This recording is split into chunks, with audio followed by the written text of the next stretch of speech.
Hey guys. What's up? We're here. How's it going? Mid-Atlantic Champs Mid. 2024. This is so hype. I've been waiting for this weekend for so long, man. In here It's finally here. and out there is the competition, and we're gonna give you guys this is our live feed of it. We will be doing a overhead camera and a head-to-head lineup once the finals start. So that should be really cool. But we have some segments for you because this is going to be run stationary. So the fastest competitors will be competing later in the day. But we are also going to talk about some stuff with you guys. And A lot happened. yeah, a lot. Oh, yeah. Oh, a lot happened. Yeah, so let's get started. We got some cool graphics. My name is Carter Williams. Okay. Hi, Carter. All right. Who do we have over here? You want to give like a grand introduction to yourself? Grand. Hello, I'm Eric. I'm good at Premiere Pro. I've heard. That's maybe that's why I hired you. I don't know. Yes. That's crazy. And then what? Well, I'm gonna let you say your own name. All right. Hey everyone, I'm Will. This is my first time on an actual stream, but I've been in plenty of videos and podcasts, so I'm sure if you're, a regular to the channel, you've seen me before. But yeah, I'm super excited to be here. Finally, close enough to a Clicky live stream that I can join you guys. Yes. Right here. So Yeah, welcome, that's awesome. So this is awesome. Yeah. Man. Okay, so let's just like discuss some of the latest stuff that happened. So what comes to mind here? Like, what do you want to talk about first? Well, we're at Mids 2024, but this isn't the first Mids. This is the second Mids since they changed regions, so we don't have Northeastern champs anymore. We have Mid-Atlantic and New England.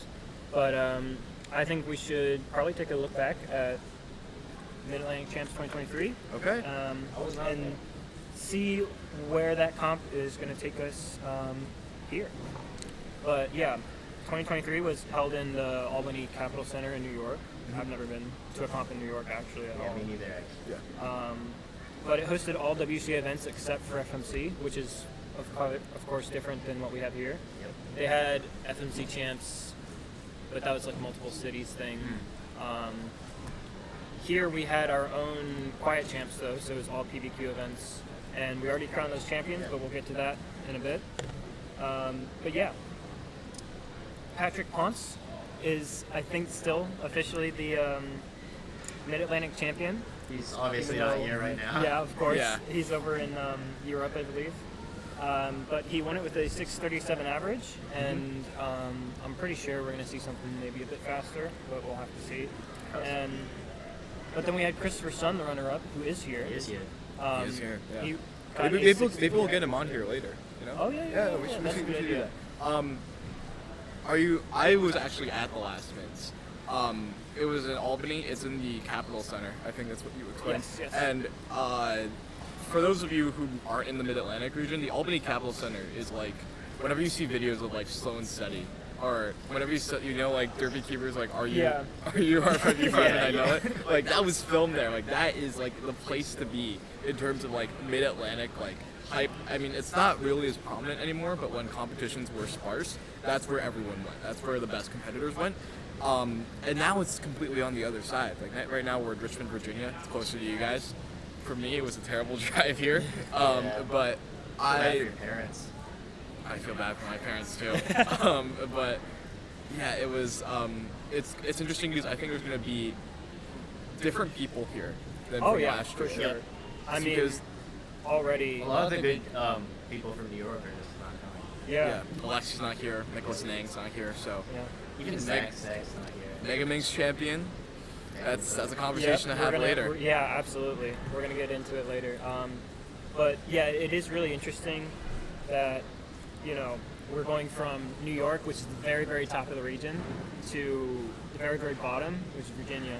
So who knows? Maybe next year I could see Philly as being a very reasonable location. Philly, DC too. Yeah, just something that's in between because I mean, I love it here. This is like 10 minutes from my house, but everyone else had like a 6-hour drive from New Jersey and like Pennsylvania and stuff. Thankfully, I did not have to drive. I took the train. I mean, that's still a pretty long time. It is better actually because, I mean, the train ticket was actually surprisingly cheap. It was like $20.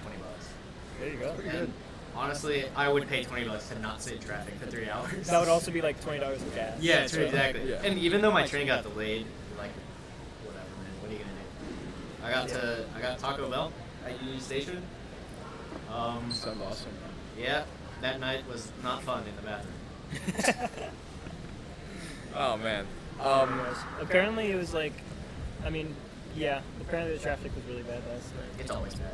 I mean, it's always bad, but I guess people getting their first taste of the Beltway in a while. Do you guys want to take a minute to maybe watch some solves? Or Yeah, quickly? yeah. So right now it is group 1. We have mostly first timers here today. Well, we also have a camera that can wait for it. Absolutely. Well, Yeah, it's a No, yeah, but we can hopefully next level. technology. get a view of the stadium seating that we got here, and Oh, this yeah. is going to be really interesting for 3x3 finals, because whenever you have people like sitting there, that spectator area is always crowded. So I wonder Yeah, how many people are going to sit back there. We're going to get some awesome views of that. Yeah, you can definitely get a really good view, I think. A lot. But yeah. Should we go back and look at some of the other Mid-Atlantic champions? Oh that yeah, sure. Nathan for sees sure. himself. Predate us.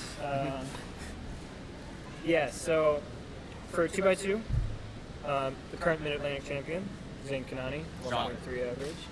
And he's obviously here, so we're probably going to see a repeat, or he'll be looking to defend his title at least. I'd be surprised if he didn't. Yeah. honestly. And then 4 through 6 was Patrick Ponce. Of course. Yeah. So those are all going to be brand new people. We're obviously going to have like Ari, Chris Sun, Roxy going for these more bigger cubes. Danny's here too, Ben Way, I think. Is Ben White here? Been like here? I don't think he's here. No? No, I don't think so. No. Which means we'll get a new 7x7 Yeah, we're gonna get Mid-Atlantic champion as well. every big cube is gonna be yeah, different. yeah. Yeah. Let me check. I don't think he's here. It's a little bit far for him. It's also he's in California now. I don't think. Oh, I'm not yeah, sure no. if he's changed his residency. He's Probably not. He's not going to be here today. Yeah. So Yeah, that's so a bummer. That's But new N by N champions for all but 2x2 probably. And one-handed as well, because that was Patrick Ponce. yeah, Patrick. And we've Clock got- too. Brian Michael Green. Yeah. Here.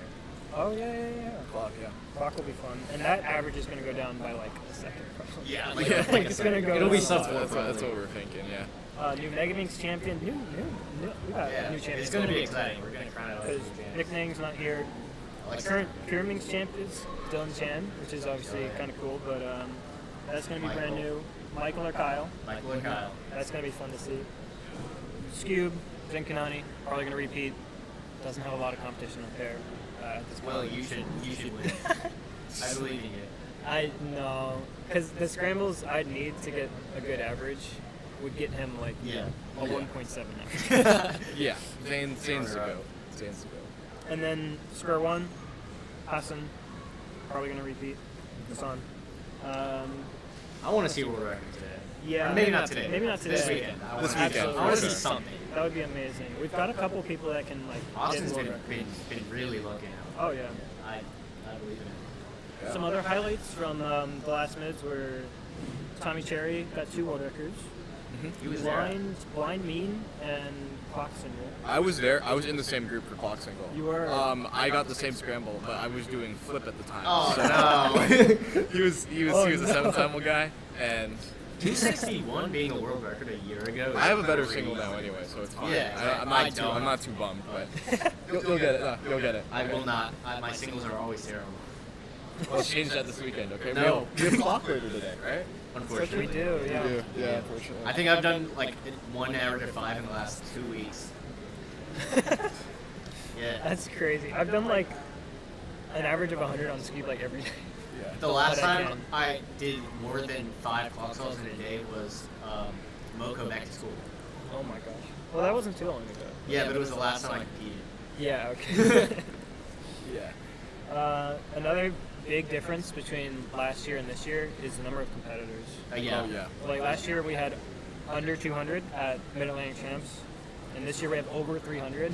Yeah. That's really that's. That's I think this is like pretzel size. Oh yeah. Yeah. And, Bigger and than pretzel. We've got a lot of Is it really? first times. Yeah. I thought pretzel was like 350. I know it's around 300.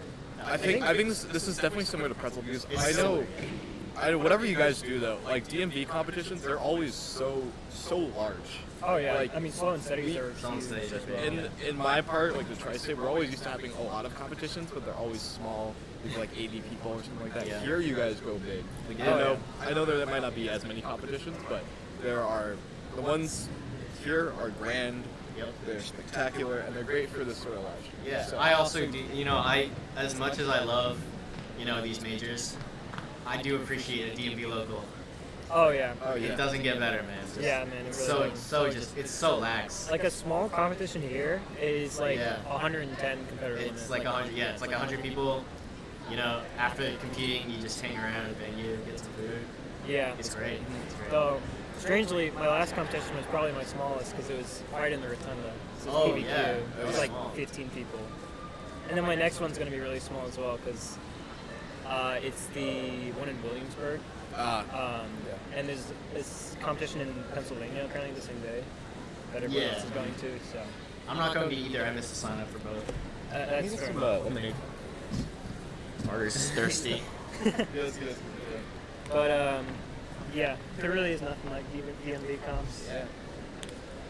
My DMV comp was bad. It was hot. It's so, but it's like it's so memorable. Yeah. For the wrong reasons. I mean, it's memorable for me, obviously, because it was my first organized comp, but And you won clock. that's less important. That which sucked. That's okay though. Maybe you'll get another win here. Oh. Dog. I have 2 lemonades. It's going to be tough to even, But like Oh, yeah, sure.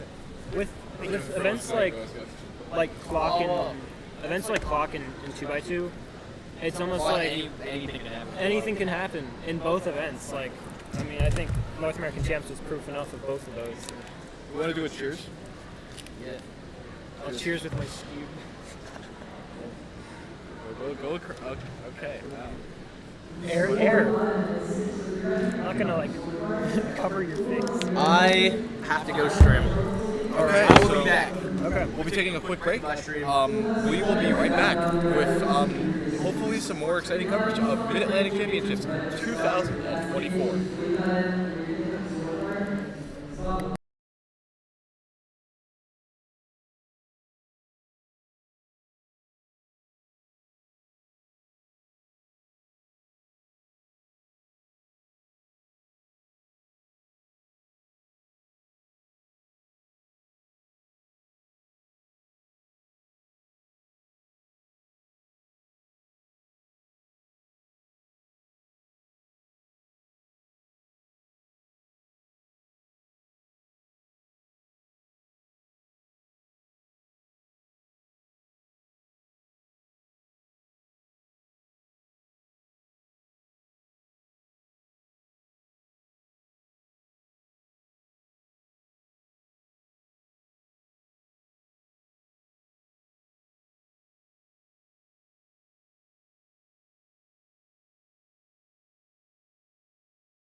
Hey everyone. I guess it's just me for now. We'll be coming back soon though. I'm gonna get the last vids graphic on set up, I guess I should say. And yeah, we'll be right back.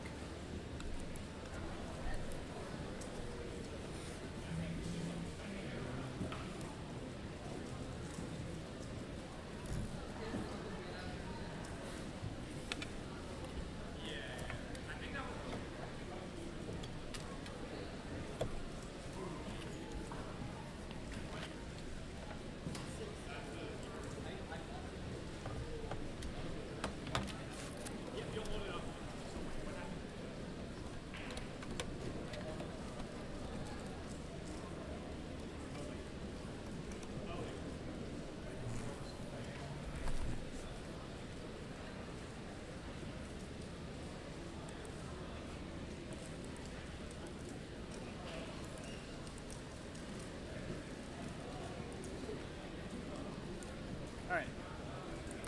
Back? Okay. That thing's not moving at all. That thing's not moving? No. It is. Fucking moving. Oh, okay. I thought you meant you couldn't even move it. That mic's still on. Oh.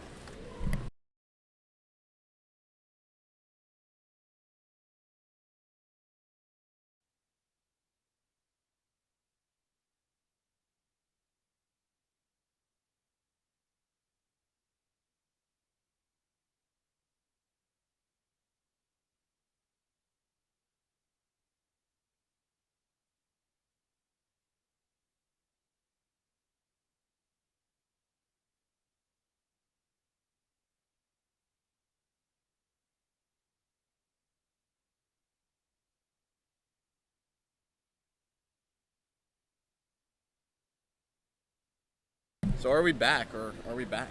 Yes, we are. We are back. Okay, so what are we're talking about the quiet chance, right? Yes. So we're going back to Quiet Champs 2024. That happened. What was it? A couple weeks ago or a month ago? Something like that. I think it was on my birthday. It was or my birthday weekend, so that was like a couple weeks ago. Okay. I wanted to go to that, but I mean, it was just not going to be possible while I was in college. Or about you? Do you want to sit over? Yeah, I can. Actually, how about you get this mic? Okay. I'll get this mic. Yeah. And then.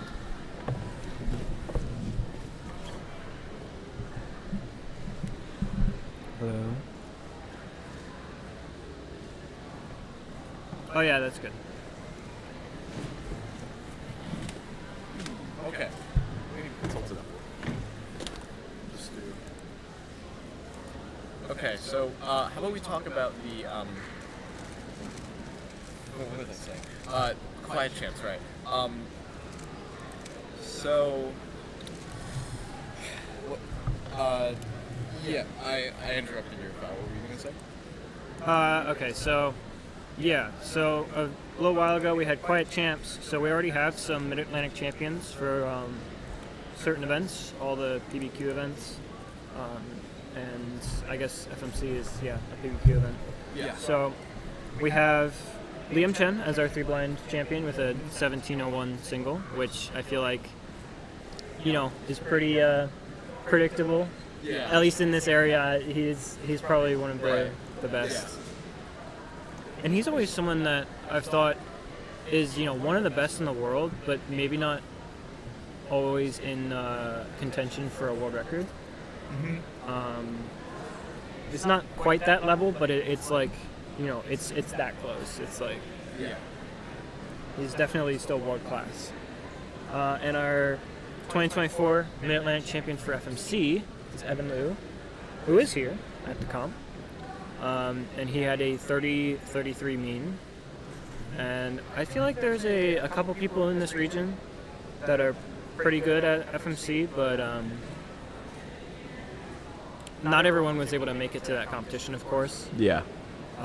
So I guess 30-33 is still obviously really great, but I think some other regions would definitely have a sub-30 sort of situation. For 4-blind and 5-blind, and actually multi as well, Andrew Tao took all three of them. with some pretty good results. I guess that means that Roe wasn't able to make it, maybe?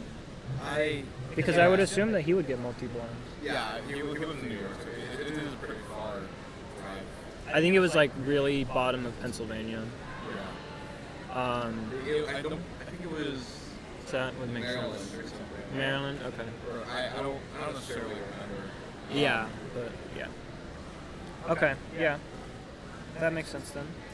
But yeah, so that's everyone we've already crowned and so to say. And we'll be getting everyone else their titles or repeats Monday. Yeah. There's no finals before Monday, right? There are finals. There are? Sunday there night? might be a Big Q final tonight. Tonight. That would be Or 6. It would be No. 6x6. I think there's one 6x6 One today. 6x6 round? And then tomorrow it's 7x7 final.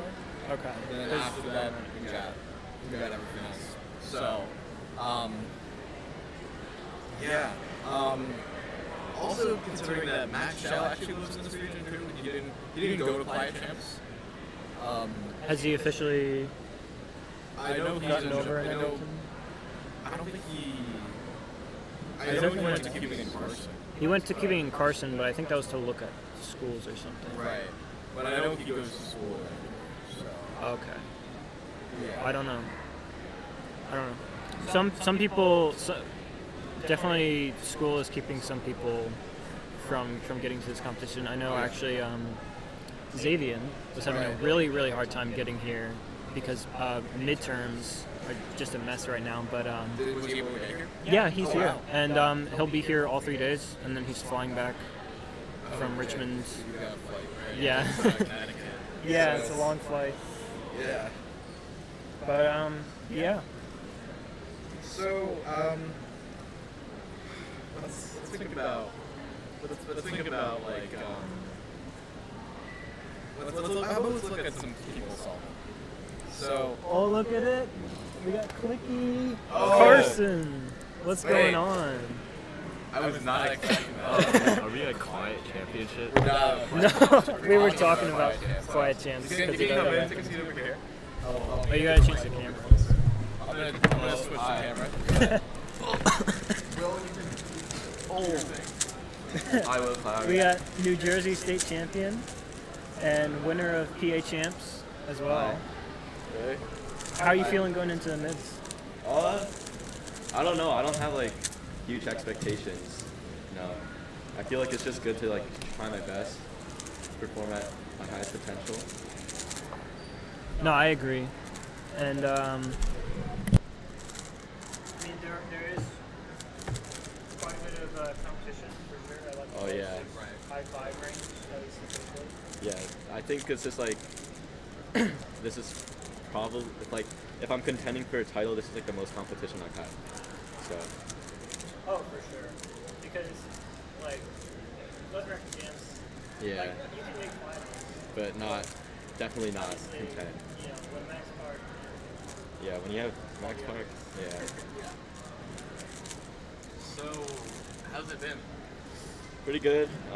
6-hour drive, or over 6 hours. Yeah, last more night. than me because you're actually more further north. Yeah, and we left like during rush hour, so it was pretty bad, but you know, Yeah.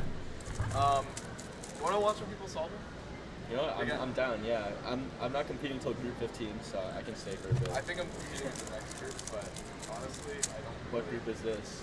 This is group 2 technically, or 4, 5, 6. Oh, Okay. Oh. Oh, you're gonna zoom out. It dropped the cube. yeah, it's just small warming up. I think they're using a running bench system here. Yep, we are stationary at this time. Where's Actually- your table, Carson? My table's all the way to the corner over there. Yeah. I can't get the view in there. But this is what the venue looks like. Oh, that's a and- big pyramid. Oh yeah, down there. This is definitely like I was in this venue for Virginia Championship, so this is a very different vibe. Yeah, It's a different vibe from the Yeah, I think there's just like way more people, and also like the tables are completely different. Like, it's getting shaky. Yeah. Yeah. No, I really like the lighting in here. Yeah, the lighting here is nice. And, I mean, it's pretty cold, but I actually think it's not as cold as it was when we first walked. Yeah. Oh, you switched as well. Right. Yeah, it feels pretty good, especially for competing. But yeah, what are you guys' thoughts on stationary? Especially, it's like more common at I mean, I feel like Clicky comps. if you have a judge that you're comfortable with, it's a huge advantage. Blue. It's like the 4. Wow, you just ignored. Did Braden Adams just ignore? Yeah. Yeah. Braden Adams just ignored you. Okay. Um, That kind of sucks. Take that person. But yeah, what were we just Stationary. stationary? Yeah. Do you guys think it's like it could actually grow to be a more common thing throughout the entire No. WCA? Okay, so I think like usually when stationary happens, like competitions kind of run a little bit behind. Like That's true. that's what usually happens. So That is what happens. that is what happens. So I mean I don't know. Like I feel like if you have the right judge, like if Carter were to judge me, I would be pretty comfortable, right? Yeah. Because it's like a friend watching. So like there's obvious like advantages to stationary. Also like you like familiarize yourself with the environment. So because like when you're at home, like you're not like going to a waiting area or anything. You're just like Yeah. solving. So like stationary is like kind of like it's slightly similar where you just like stay there and you can like continue like practicing after you do your official solves. Right. So Yeah, it definitely helps with nerves. yeah. I honestly think the whole running behind thing could go down if more people just learn it. Like if That's you know, true. more Yeah, people, true. you know, just get more comfortable with being running judges, then that would probably help. But I guess the other thing is like there's not guaranteed to be constant runners That's also true. all the time, especially for big cubes. Like for 3x3, everyone's kind of staggered enough. Yeah. But for like 6 or 7, I can imagine. Yeah, also like not as many people are like experienced when it comes to like those like bigger events. It's Yeah. like people come here to do like 2x2, 3x3 and pyraminx. Yeah. And I guarantee you like once 3x3 round 1 happens or like 2x2 round 1, whenever that is, like all of it once it's all done, like a large majority of the competitors are going to be gone as well. So So we have a pretty awesome view of the competing area. It's a little bit shaky because we have the camera on the feature, but we're gonna probably get that down soon. So It's actually pretty stable when it's not too far zoomed in. yeah, pretty nice view. Oh yeah. venue, like I said, that's that stadium seating. I have a question about that. Like, how does that intimidate you as a competitor? Ooh. You know, because you were at this venue last year, you won Virginia Champs, right? Oh yeah, I did. Yeah. So, how was it? Were people like sitting back there and watching you solve? I think like okay, so towards the end of the day, like it's like emptying out, and that was like when 3x3 finals happened. So most people were just like standing like up right next to the little like borders between the competitor area and all that. Right. I think like a lot of the parents just like use it to sit down. I think like obviously probably this competition will have like parents sitting on the bleachers like watching finals. It's head to head, right? Yeah. Yeah, so I think yeah, people will do that because like mine was stationary, so everyone just wants to watch their own kids, but like you can do that if it's head to head. So I also think like Virginia Champs versus Mids, that kind of like Virginia Champs is supposed to be like a bigger comp, but it's not one that you stay and watch the rest of the finals for if you're already done. yeah, that's true. And Mids might be a little bit more of that, like maybe a little bit Yeah, closer to nationals or NAC kind of vibe. yeah, I'd say that. It's like So I think we could see more people stay for 3x3 finals, but probably not. for anything else. or they go home and they watch through the Clicky Studio stream. Wow, that's So, it. I mean, That's like, true. I don't know. Might distract. But yeah, I'd say like this is probably like one of the most important competitions in this like region this year. Like I think it's probably like the last like important competition for this region this year, right?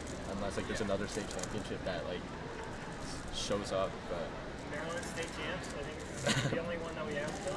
definitely not happening though. New York Champs actually. Yeah, New York champs happen, NJ champs happen. We're not having Virginia Champs just because This is Virginia champs.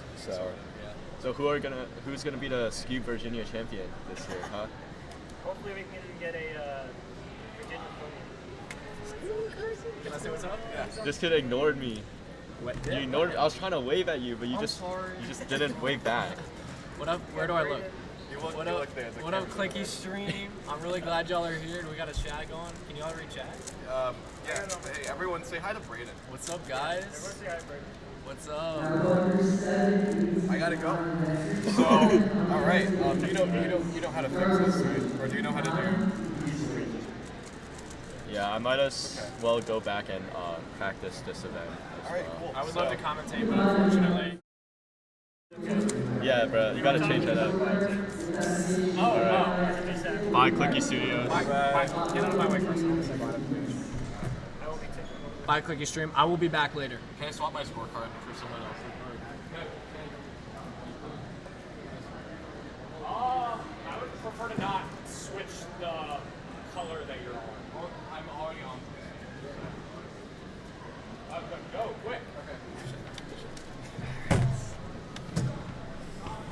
What is up, chat? Let me just get situated here. Where's the It's replaced with other camera. Oh, I see. Okay, gotcha. Let me see if I can just.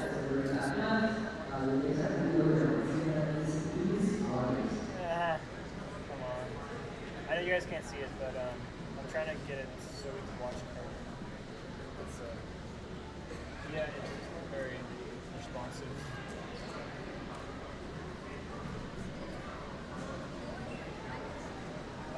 Ask people on the staff. Can I use your hand? Can I use this hand warmer? Back from stream. Eric, can I use this hand warmer? Yeah. Wait. Hey! Carter, me. that one's mine. No, the lemonade. Here you go. Thanks. Wow. Join me. Hello. Alright, so we went over quiet tunes. Okay.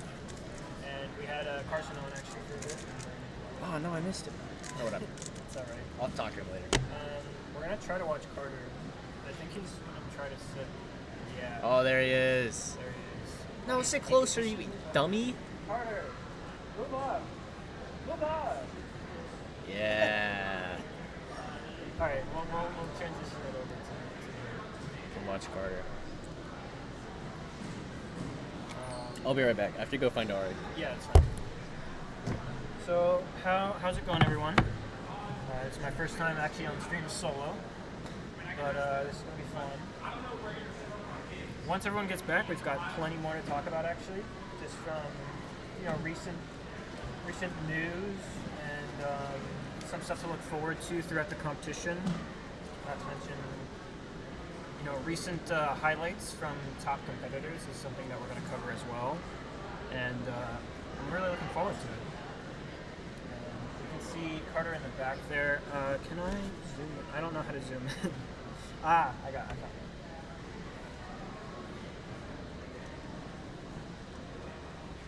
Alright, so we can't really see the solve too well, but that's okay. And I'm not sure the display is super great, but that's alright. Hello, Owen Brooks. Welcome to the stream. Thank you. Thank you for the compliment. I will check. Quiet. Okay, it's quiet. Let me see what I can do. I can just get closer. Yeah, this is good. I'm not competing against you. Oh, you're not competing with I can, yeah. Competing in the next one. The mic is a little quiet. All right, let's fix that. Did you try doing the volume thing on here? Is that better? That's not better. Is this better? I think I think this is better, right? let's just move it. Yeah. Okay. Oh, never mind. I'm not competing in this group anymore. Oh. Also, We just turn that volume up since we have multiple of us. actually, but we could also just do. We could also just do. Ari likes his 4x4 that I did set up stuff for. Oh, you set up Ari's school? I did. Oh, that's I did. Did you charge him? I'm going to. Oh. I mean, I bought the VIN with my own money, That's fair, yeah. so. So what are we talking about? So, That's not my fault. well, do you guys want to look at some recent highlights from kind of the top people here? Yeah, I would love Okay. to. So, we got a couple on the list, but we actually just had Carson on, and he's had a really dominant year, Yep. especially at majors like this, like New Jersey champion. Yep. of course. New Jersey champion. He won Pennsylvania champion. Yeah. I was gonna say. He even made an appearance at NA All-Stars. Yeah. True. Yeah, which is. I know he's disappointed in how he did, but That's I'm all proud right. of him for existing. Yeah, that seems like such a hard Yeah. environment to do anything. Even showing up, man. I'm surprised at how many people got PRs. Yeah, that's crazy. How did Like- Timon sub 5 in finals? How does that happen? I don't even know. That's if I crazy. remember, Like he's just so good. like Ray Bide double PR'd or something, Mhm. which is crazy. Yeah. But I think it's also just. He that didn't some with people- actually Sean beat him last week at Christmas City. Carson.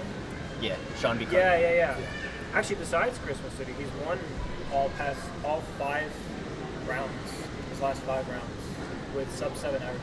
So Yeah. I think we'll see quite a few sub-7 averages. You're gonna see something crazy. And he also got his 405 single this year, which I That's feel true. like kind of elevated. It got him. It got his name out there, Yeah, which is good. He really deserves that. absolutely. And that was like the highest quality 405. Yeah. Yeah. Because I can't remember. He's also won 10 competitions this year.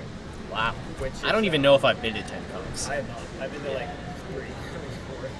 Actually, maybe I have. I've been like really busy because I don't play baseball anymore. So I've There you go. time. Yeah, it's really cool, and I think he's definitely in contention, Yeah. along with some others, which we'll get to in a bit. Me. But what else do we have? What else do we have oh yeah. So we have Hassan Kanani. He's here. Absolutely. We're gonna be focusing on his squad skills this weekend. Yep. He has. You have one. Oh, Where is I it? do. Unfortunately, we will not be able to do the next week. We have like a set amount of people. Okay. Oh, are you competing now? That's. Yeah. Hey, Clicky stream. Guys, look, it's Braden Adams. No. Oh, this is. Oh, by the way, I have the fun facts on a separate doc because it was like way too crowded in my doc. Can you share that with me a second? Load up. Yeah. Not like right now. Yeah, that's It fine. will, before like the finals day, definitely. Yeah, I'll print it out when I get home. And Wait, Will, are you staying overnight in a hotel? I live 10 minutes from you. That's why I asked. Are you guys all in group 15? I don't know what. I'm in group 14. I'm in group 12. I'm in Oh. 14 on the charcoal. If you're in group 12, can you commentate here? Yeah. Group 15? Because it's going to be, yeah, It's gonna be all the fast people. 12 and then, yeah, one short. So, So I think we're actually already running a bit behind. are we? So But, yeah, looking at Hassan again. He's gotten a 498 and 497 average this year, which is already like, I don't know how many people have gotten 2 some kind of. I don't. I mean, it would only be like 3. It would only be him and Dylan, I guess, right? Has Dylan got multiple? Yeah, he has. Yeah. So it would, yeah. I think that's it. Yeah, just him and That's Dylan. crazy. I know Austin has been really close. Like yeah. I know he's, like +2 out of something, or he like counted a dad's log and Yeah. still was sub 5 or something. I don't know, something like that. Yeah, and then he just got a 409 single at Tri-State Corner Comps, Oh hey, is that PR? Pennsylvania. Yep, that's Nice. PR for him. And that's almost sub 4 as well. So that would be crazy. The to see. Austin sub 4, man. Yeah, that would be crazy to see here, Yeah. especially on street. And Not only that, he won Euros, and he got second at NAC. Yeah. So Yeah, okay. Listen. he can really perform. However unlikely, imagine he does OBLP, Okay. and then it's done. You're done. That's it. That's the solve. OBLP. And then it's solved. That's it. That's it. That would be like a 1 second song. I know. Wouldn't that be so stupid? Aren't like YouTube unofficial world records that or something? Yes. That's great. I think I know. I don't think it counts as EWR because, like, I know Dylan has one insane solve. It's like a 1.4, but he inspected for like 10 minutes. That's But it's, I awesome. mean, still impressive. Oh yeah. Not only has he won and gotten second at NAC for majors this year, but he's won 15 out of the 17 comps that he's competed in this year. Wow. The only two he hasn't won is NAC, which got second, and he didn't compete in PA Champs finals, right? Yeah. There was one he had like Yeah, he had to go somewhere. he had an internship or something, Oh wow. Okay. and so he just couldn't. Bro- Big, bro big in just the did, world. yeah. big He in the would have. world. But yeah. So I mean, besides NAC, I mean, he's pretty much undefeated. Yeah. And I think his Mid-Atlantic title will be easy. I think he's fine. Yeah. And in terms of Squan, I think we have like maybe 4 or 5 people competing for that second or third spot. So we'll get to that in a bit, but lots to look forward to. Next up. Except we have Ari's 4x4 consistency. So this one, it's very interesting. What is that? Square root. That's a square root sign. Square root. Check. Check mark. Did not? Okay. Well, Square root of nothing. Guys, peep this square root. This is our topic. I gotta spell consistency right. This is we're professional. We're professional guys. We're high quality, but I didn't tell you that we were. Anyway, so Ari, he has had more sub 25 averages than not this year. So Yeah. more of his averages have been sub 25 compared to those that haven't been sub 25. And like the other ones that aren't sub 25 are 25. Like That's- this yeah. man just averages sub 25 at this point, like every single time. OPA then. That's what happens.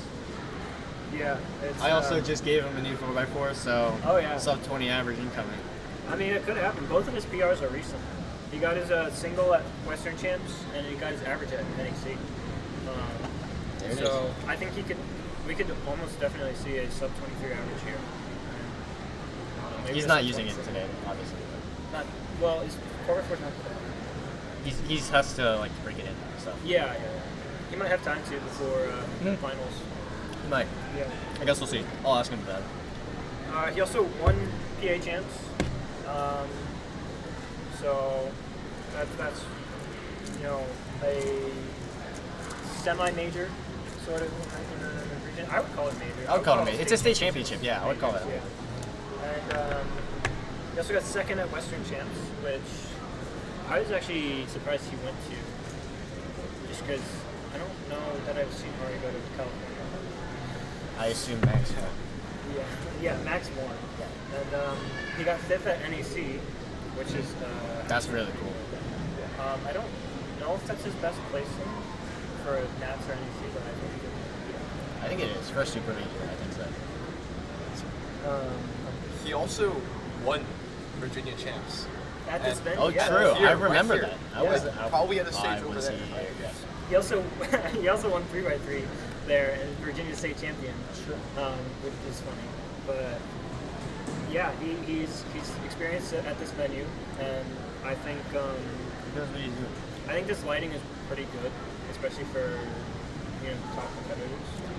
I mean, there's like a little bit of glare on some of my cubes, but I don't think Only it's like enough the to, super like- UV. Yeah, I haven't yeah, competed yet, so. yeah. Me neither, but I've solved. And it's honestly not cold in here anymore, really. I'm still cold. It's cold. Okay. I'm wearing Because you're shorts. wearing It's a not as hoodie. cold as like when Why are we you wearing walked in. shorts? I thought it would be warmer. I brought pants. They're just Okay. not with me now. Wear them tomorrow? Yes, obviously. Go with Henry. Can I have my? Yeah, he is. We don't. They're deans. We went to Target. Yeah, and he's also Ari's also the only 4x4 competitor here that is consistently sub 25. I think Chris has gotten sub 25 averages, but so we could see an upset there. But Ari's looking really solid. Yeah, he's definitely the favorite. Like, Oh yeah, easily. And yeah, it's funny. There's not a whole lot of people, especially at the top, at this competition, that are like competitive for wins and podiums that aren't from Mid-Atlantic champs or Mid-Atlantic region. Sorry. Like, I remember from making the stats sheet. There's 1 or 2 North Carolina keepers that are here. Yeah. Andreas Lambropoulos. oh, the OH guy. Andreas. Yeah. Yes. Oh, yeah, he's he's good. here. He's from North Carolina, and he could, I think, get on the podium. But he wouldn't be able to be Mid-Atlantic champion. But that's really the only one I can think of. William Vandergrift, I think, is here. Is he in He's from North Carolina. he We've talked. podium? I don't think he is, but I know he does photography. So Yeah. Oh, nice. That's cool. Shout out photography. Big fan of that. And of course, according to Keeping USA, Xavier is still Mid-Atlantic, but we know that he is going to Connecticut. school in Connecticut. So does he have Maryland state record still? I think so. Okay. Tanzer. Or now does he? No. It's been Tanzer. Yeah. It's gonna remain Tanzer. But he's on that. He's on. He's that he's up there. Yeah, he's like I think of active keepers, he's like yeah. Yeah. And we mentioned. Well, there's actually a couple other Keeping USA states. Hi, that Brayden. are wrong. Hi, Brayden. Going good over here, guys? Nope. West We're all Virginia dying. state record holder For like every Well, no, 3x3 single and average, 2x2 average, 4x4 single and average, 3 blind average, one-handed single and average. I know you don't have big keys, right? No. Yeah. It's really you and Amity, right? Yeah, that's Square, it. Well, I okay. have skewed average, square one single and average, and 4 blind average. Is Yami good at claw? Better than I am. Fair enough. It's crazy. Yeah. This is 50% of the keepers in West Virginia. 50% of West Virginia. And that made him leave. Why I did gotta you see do that? West Virginia champs. Only them to get titles. Braden's cat is very mean. I just thought Cat is thought I very- would share that little tidbit. Fair enough. He does this thing where he pretends to be nice and then he tries to kill you. That's like cats to cats. That's what cats do. That's why I don't. No, okay. When I was at Christmas City, I stayed with my my relatives, and they just got a cat, and he was just the chillest dude ever. Okay. Well, that's a. I feel like the true cat experience though is being frustrated at them like half of the week, and the other half of the week you love them to shreds, right? I don't know. I don't want a cat. You've experienced. I have experienced cats. Yeah. The movie's bad. The movie's awful. Okay. But I'll take your word for it. Cats movie reference in 2024 is absolutely. Yeah, what are we doing not here? on my bucket list. Boo. but we were okay. Let's talk about. Can we talk about Jerry's? Yeah. Jerry. So We've got 2 really competitive wage sellers here. We've got Jerry out and Sean Mack. But recently, at least this year, we've seen a lot of success from Jerry. He double PR'd at NEC with an 8 flat single, which is absolutely That's wild. crazy. Oh, I remember. Keaton got a 7-9 in that too, right? He did? I think so. Oh, yeah, I remember that video. oh yeah. And he also got a 1038 average. Oh, bye bye. All right, good luck. Thank you, sir. And he's also first place. I'll wait until it's All right, so he was also first place at PA Champs, which you guys saw, and second at NJ Champs. Was it Sean that won? Sean did not win, or OH. Oh wait, yeah. I think so. Or was I think it? so. It might have been Jerry. I don't remember. Well, because Jerry was second. But then I would assume that means Sean was first. But I'm not sure. I see Alex walking across it. Walking across our live feed right now. We're gonna start seeing faster competitors. Want to maybe talk in this group, or want to come to this group? Yeah, sure. Okay, so we'll be right back for Yeah, we've got Eric. be right back for a quick ad break, and then we'll be right back.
So are we back or are we back?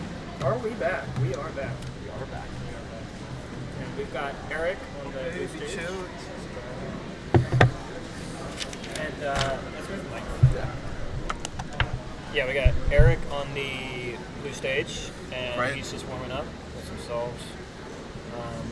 And warming up quite literally because it is still pretty cold in this venue. And yeah, he has hand warmers, right? Yeah, I think I have his, but that's all right.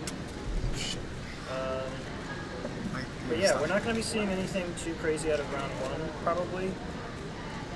Even from our top sort of solvers.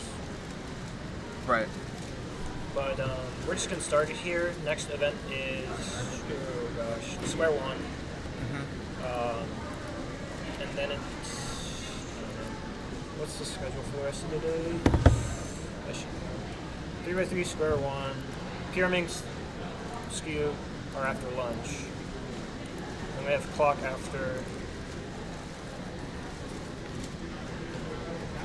Yeah. Wait, no, that's no, it's. What do we have? Oh, sorry, we have 3x3 Square One, OH, lunch, Purist Skew, Clock, OH round 2, then 6x6 finals. That would have been a really good idea. It would have been to maybe print out the schedule. Maybe. We printed I out. only, like, screenshot it. Look, guys. We printed out these packets, right? We printed Yeah. out all the stuff, and no one thought to print out the schedule, That's okay then. which is terrible. That's. Yeah. Oh, wait a second. Well, hey. it's gonna be What if we put the camera up there? up there. I don't. Not like. No, I know, but I don't. I think it's too high. Yeah, it's I think it's too high. But oh, Eric's still just warming up. Okay.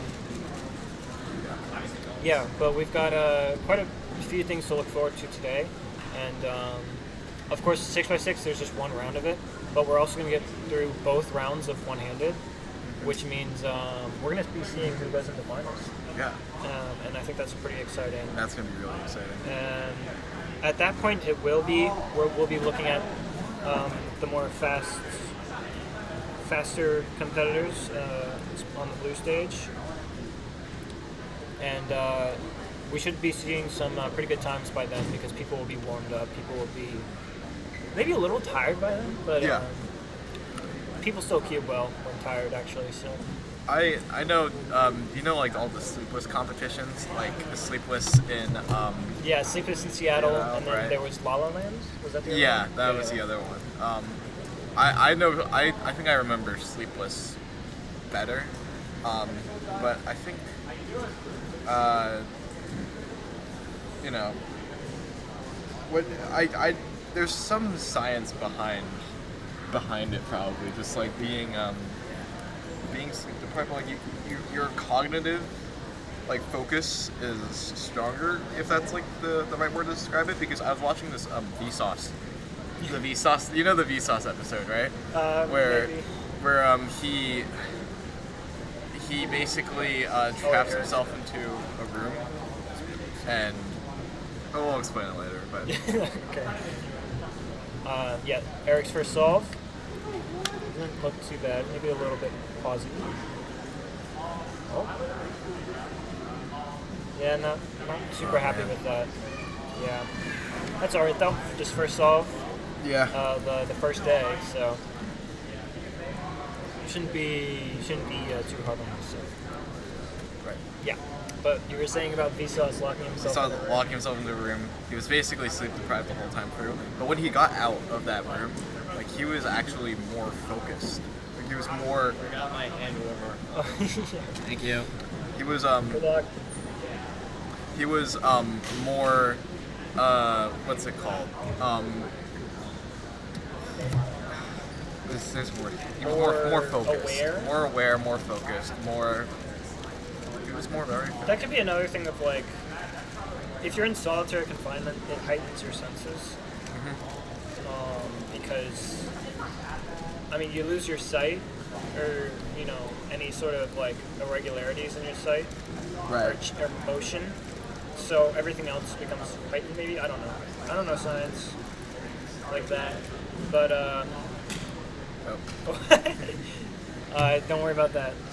And yeah, it's going to be interesting to see how people can perform later. Because there's definitely a Goldilocks zone between not awake enough and too tired. Yeah. But I don't know. I've gotten some of my 4x4 PRs and 3x3 PRs actually when I'm just like absolutely done with everything. What did Eric get on his last song? 11.3. 11.36, I think. Okay. I think So we're just he's gonna. going for his second solve. Which, sorry. There you go.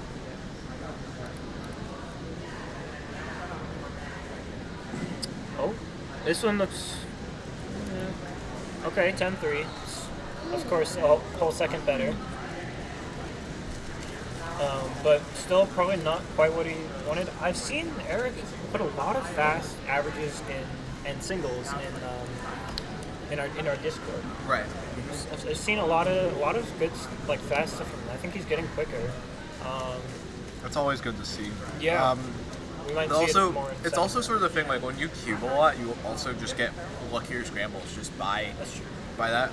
Well, that's not to discredit him, obviously, but Of course. it's also it's sort of interesting because whenever I see like really fast people like submit their best solves in like I don't know the clock solver server, and I see like all these people consistently posting like really good times, it could also just be reflective of how many solves they do, which in turn I think is also just better practice as well. We have an interesting setup in the back with I think it's the tripod. It's like completely like to the height of the station. Oh wow, yeah, you can see that. That's funny. That is. It's a huge GoPro tripod. I tried combining the words and I got Geico Oh, almost. you got Geico insurance. Okay. That's a huge tripod for a small GoPro. Yeah. Anyway. Eric first third. Yep. Right here. Hopefully a 710 maybe. I think that's what he's going for. Yeah, what you were saying about like fast people submitting like fast solves, that's 100% the thing, because whenever I get a sub 2 average and put that in the Skewbers Discord or wherever, it's really lucky scrambles. Abram at the end in 876. 876, that was clean. Very nice, very nice. Look, we got a head nod from him there. He'll be happy with that. We'll be very happy with that. He'll be even happier to count that. Hello, Volodymyr. Welcome to the stream. We were just talking about really good clock solvers in the clock solver. Oh yeah, server. we were. Yeah. That's incredible. Welcome to Clicky Studios. Absolutely. Happy to have everyone here. Yeah, we're happy on our feet here. So We're getting really close to the fast scores. yeah, we are getting close. That's the next. That's not the next one. Yeah, it This is. is. Because this Oh, is yeah, right, yeah. 10, 11, 12. Then we've got 13, 14, 15. We'll both be gone. Eric will be here. Eric will be here casting, and you'll see Carter on stream maybe. And plenty of other fast people. Yeah. So that'll be exciting. But what else do we have to look at this con? We have some more highlights from some other top competitors like Declan Wilhelm. Yeah. He's definitely got a top 100 Megamix average incoming. Oh yeah, for sure. Hopefully at this comp, he'll be going for it at this comp. That. Yeah. But we'll have to wait and see for sure.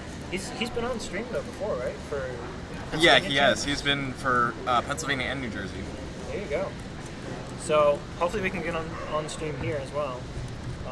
If he gets anything exciting, or even just before Megamix to see to see how he's feeling going into this. By the way, how are you feeling about Megamix going into this? Oh wow.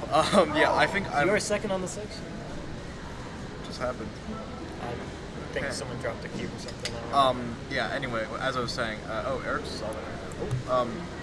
As I was saying, yeah, I am interested in Megaminx. I think it's between me and Declan. I think Declan will win. I have not done too much practice. Okay. But I will be. Most warm up I'll probably be doing before the competition is in my hotel room. So There you go. it's but Do you think you're pretty safe for second place? Or do I you think so. I think I'll be on the Rasan podium. Might be able to snipe a second.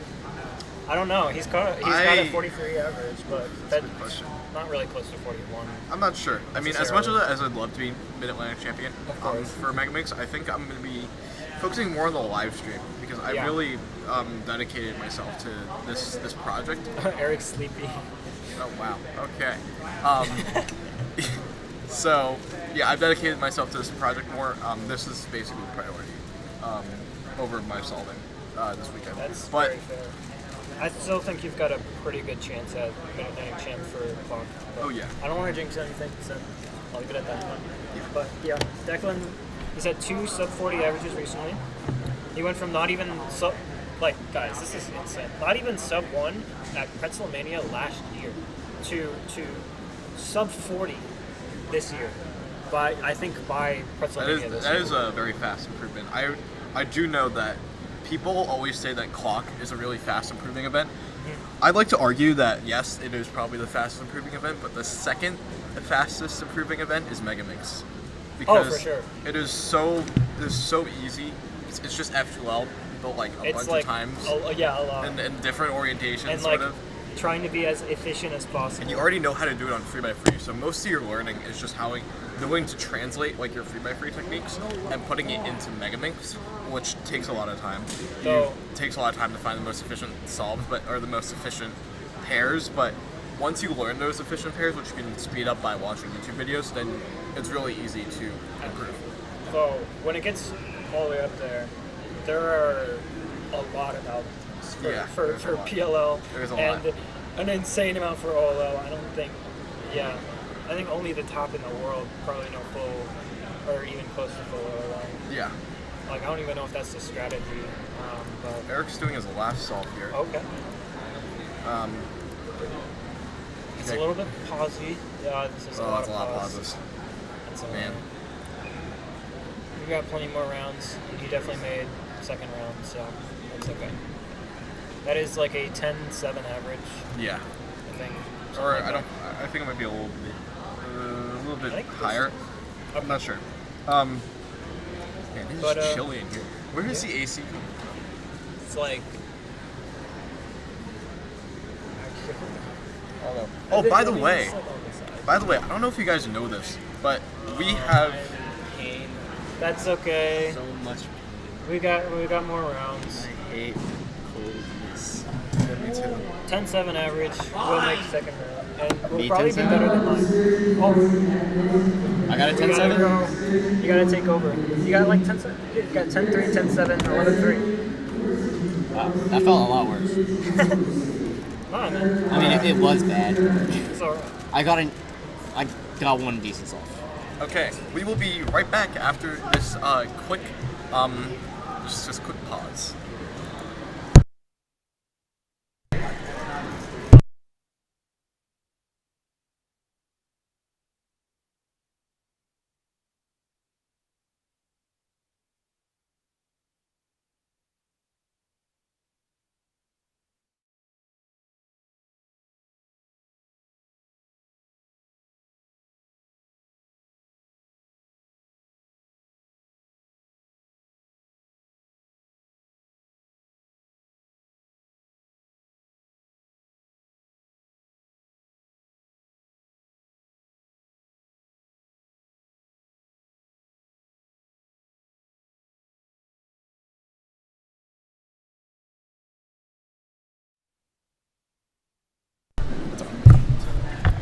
Bring a friend if you want. I'm just gonna move chairs.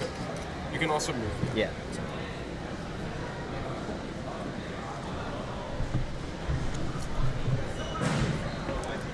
Good luck.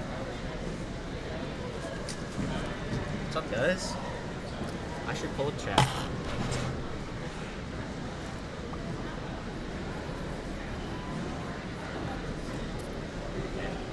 This is confusing. I don't know what I'm doing.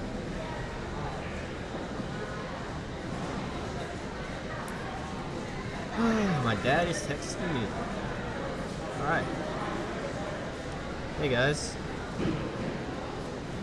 You got to see my bad average. But you know what? We move on. Can't let. Yeah, these things. Alright.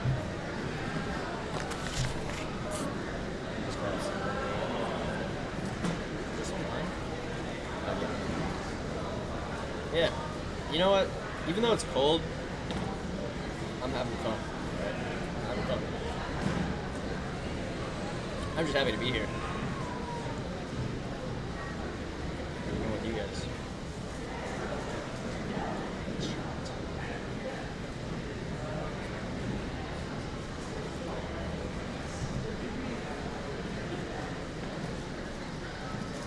I can actually cut to some solvers. Carter has entrusted me with the very fancy move candy.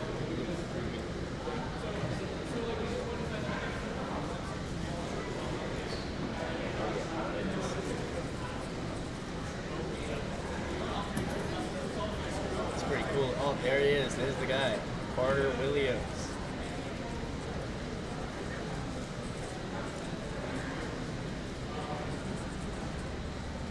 Number 1 on the psych sheet for clock, which is crazy because clock is bad.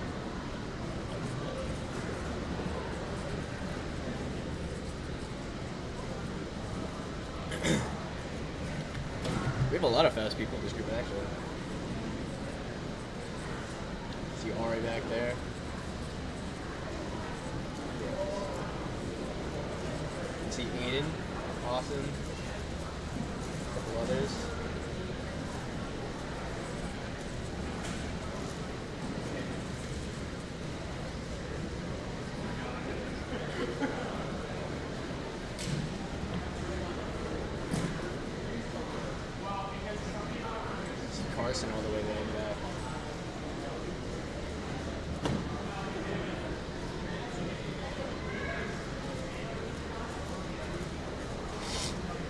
unfortunately, Carson is sitting very far away because I don't like him.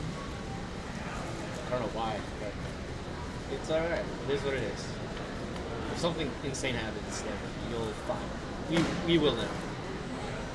It's at 872. Whoa. 867. Oh, and there's Chris Sung, actually.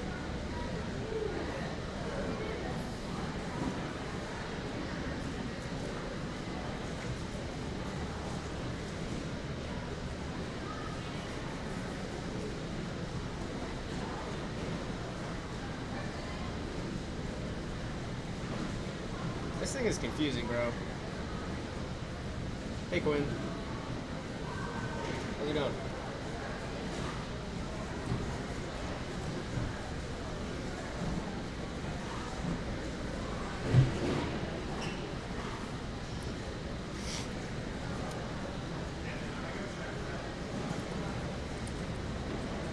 Carter's first solve.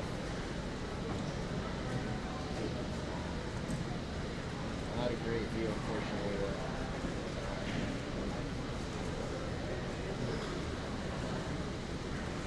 A lot of end moves.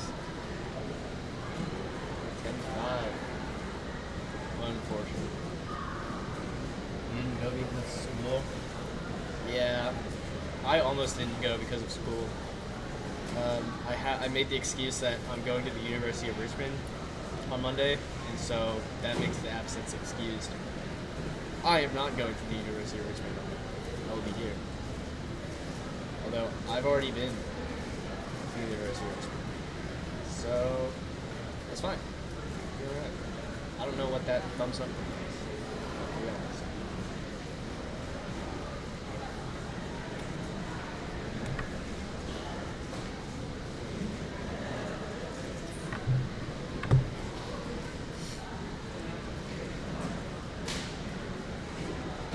See Robert and Michael behind sitting next to each other. Michael got a haircut. I was not unaware of this. I've known them for a long time. I remember when Michael had like long hair. Carter's getting ready. Ari's doing solve something. Carter's doing solve too. Oh, and Chris is solving. Get a lot of entertainment with this.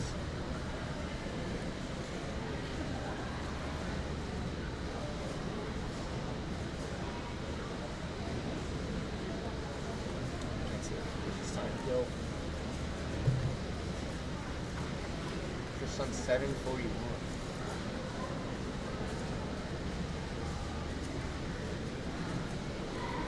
Discord feature when someone else gives a thumbs up. Carter with a 9-6. Ari with an 8-9, it looks like. So it would appear as though no one's doing, particularly like amazing. Michael with a 7.6 in the back there. I think it's just too cold for people to do that. I mean, it's cold, man. It is really cold. I feel like a fool for not dressing warm. That's pretty cool though. I didn't know Discord had like a feature with that.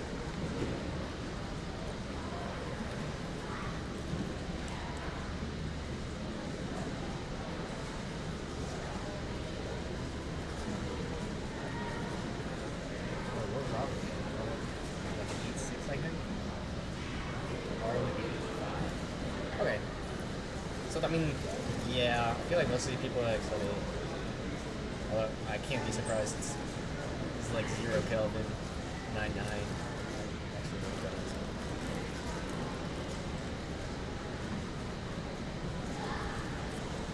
See my goat Evan Liu judging at the station too right now. Oh, you can see the name on the left too. You can't see.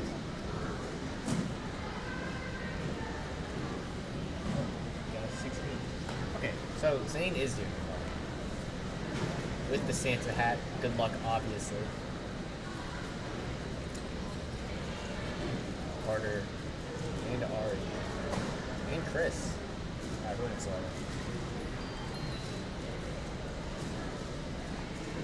this is Chris's second solve. Definitely looking to. Oh yeah, 585. There it is. I think Chris is the only one here with the sub 6 average. He is very fast. He's like so good. Carter solve 3. Oh, 971. Yeah, he's not happy. No one is doing good. We are all bad. Except Zane and Chris, I guess. But, I mean, those two are like crazy anyway. You're Zane. I don't know what solve this is actually. The only thing I've seen is a 6-8.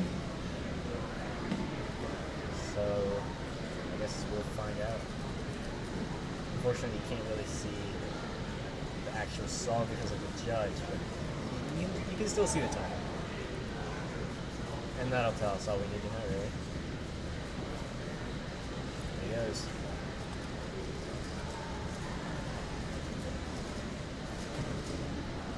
$742. So, okay, so it seems as though Zane is doing, pretty solid. I don't know how anyone else is doing. I don't know how Carson's doing. I don't know how Jerry's doing either. But from whatever I've seen, it looks like, oh my god, it looks like Chris and Zane are probably the front runners here.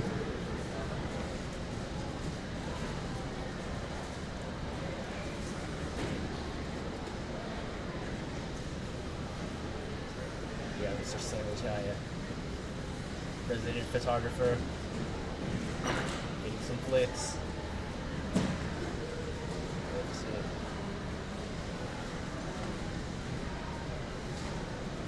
Carter doing solve number 4. Ari doing solve number something. No. Ace off. Yeah, I got 4 hours of sleep last night. I'm out of it, dude. It's not going good. It's not going good. Good morning, Daniel. How are you doing? Carter. Okay. Oh no. Fumble. 836 though. 836. Brian. Good morning, Brian. Oh, Chris with a 641. I missed that. Okay, so that's counting for Chris. That's good. So Chris is probably subsetting this easily. Zane counted another 7. Gary and Carson, unknown.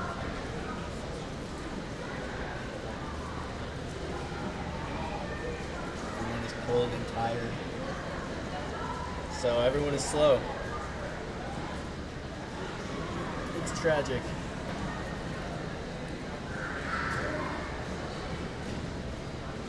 Hopefully it'll warm up as the day.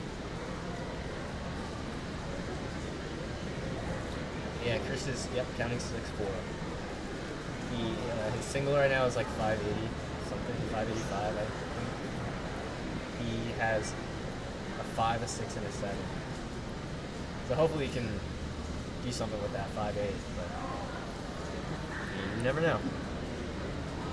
It's only round 1 effort. Oh. Evan. That was close.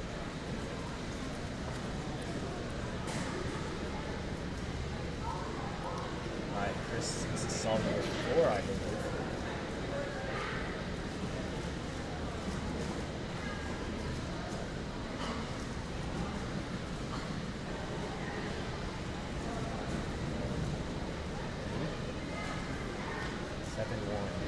Okay, so that's not bad. Still definitely sub 7. So his counting solves right now is 6.4, 7.19. Oh, Michael over there with the 575. Very nice. So that's that single of the round, I believe.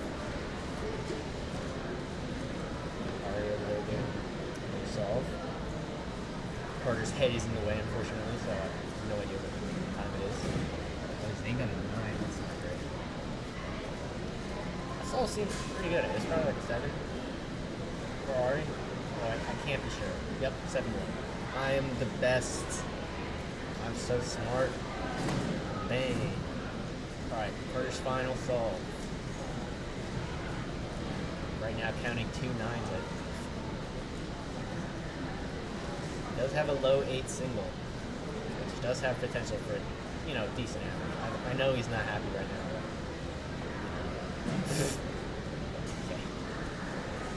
Thanks, Ari.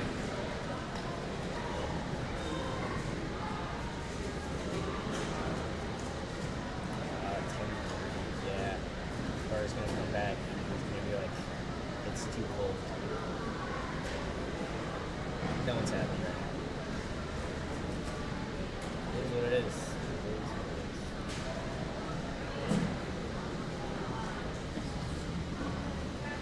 Hey, Carter. Goddamn cold in here. Like, you don't notice it. You don't notice it until you're actually solid.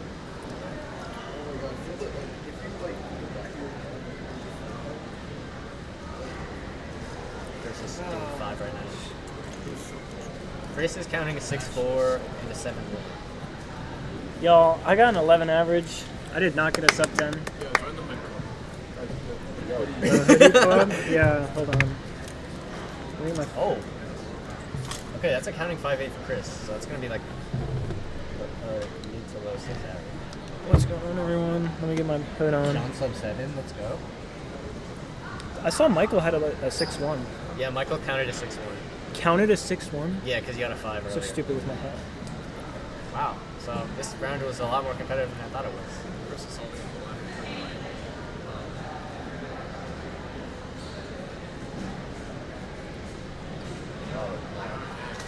He does have a. I don't know if that's counting or not. I know he's counting a 7 I think. Yeah. Stream can attest to this. As soon as you finished your average, I said Carter's gonna come back here and he's gonna say it's so cold, and I was right. Oh my gosh. Yes. What's after this? First event. It is square one. Oh, true.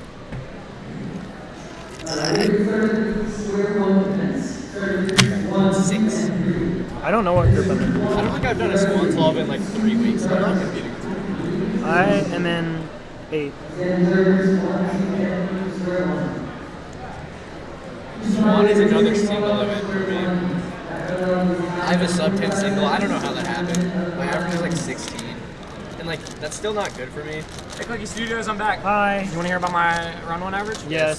7.1, 6.8, Ooh. 7.7, Okay. 8.510. Oh no. Oh no. Man, Chad, you guys like these pants, man? it's alright, man. I got I've another been wearing one. them for like a year now. Yeah, they're pretty fire. Yeah, I like these pants a lot. They're corduroys. They really say I'm from West Virginia. Yeah. No, they do. You cannot argue that. See, I'm wearing jeans because I'm from Virginia, not the West Virginia. I'm wearing shorts because I'm an idiot. Unrelated to where I live. I am just So that the Oh, people true. know it's square one. Now it's WCA Live. Quan. Daquan. it's not. That says Quan. Okay. Quan Randall. Hit the. It's a Hit, quad. hit the. No. Hit the like. Hit the leg. Oh, Evan Lou PR average. Oh. 740. Let's go, my Okay. goat. Counted a 6. Where am I at? I know I did bad. Oh, you did better than me, bro. You're like an 11 average.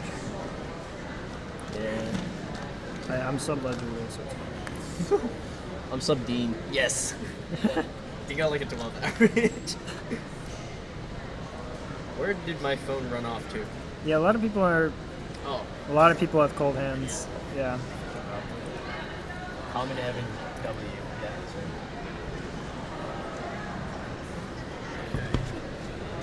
So as you can tell, you're all traumatized. Like how cold it is. Yeah. In fact, let's actually fix this. In fact, do you want to maybe talk about how cold this venue is? Like, Yeah, sure. It's like the opposite of Bethesda. Yeah. It's really bad right now. It is still morning, so I'm hoping that like once it heats up outside as well, that maybe it gets a little better. The venue is really cold. The graphic of the Capitol building. Like right now, it's still 62 outside, That is the Capitol. it is. and it'll be How like are you not- 80. You're from DC. Dude, I just wanted to make sure. Bro, I thought it was the Lincoln Memorial or something. No, I said it. The Jefferson That's the Monument. Capitol. But you said that's the Capitol, right? I said that after. Right? I said Question mark. That's the Capitol.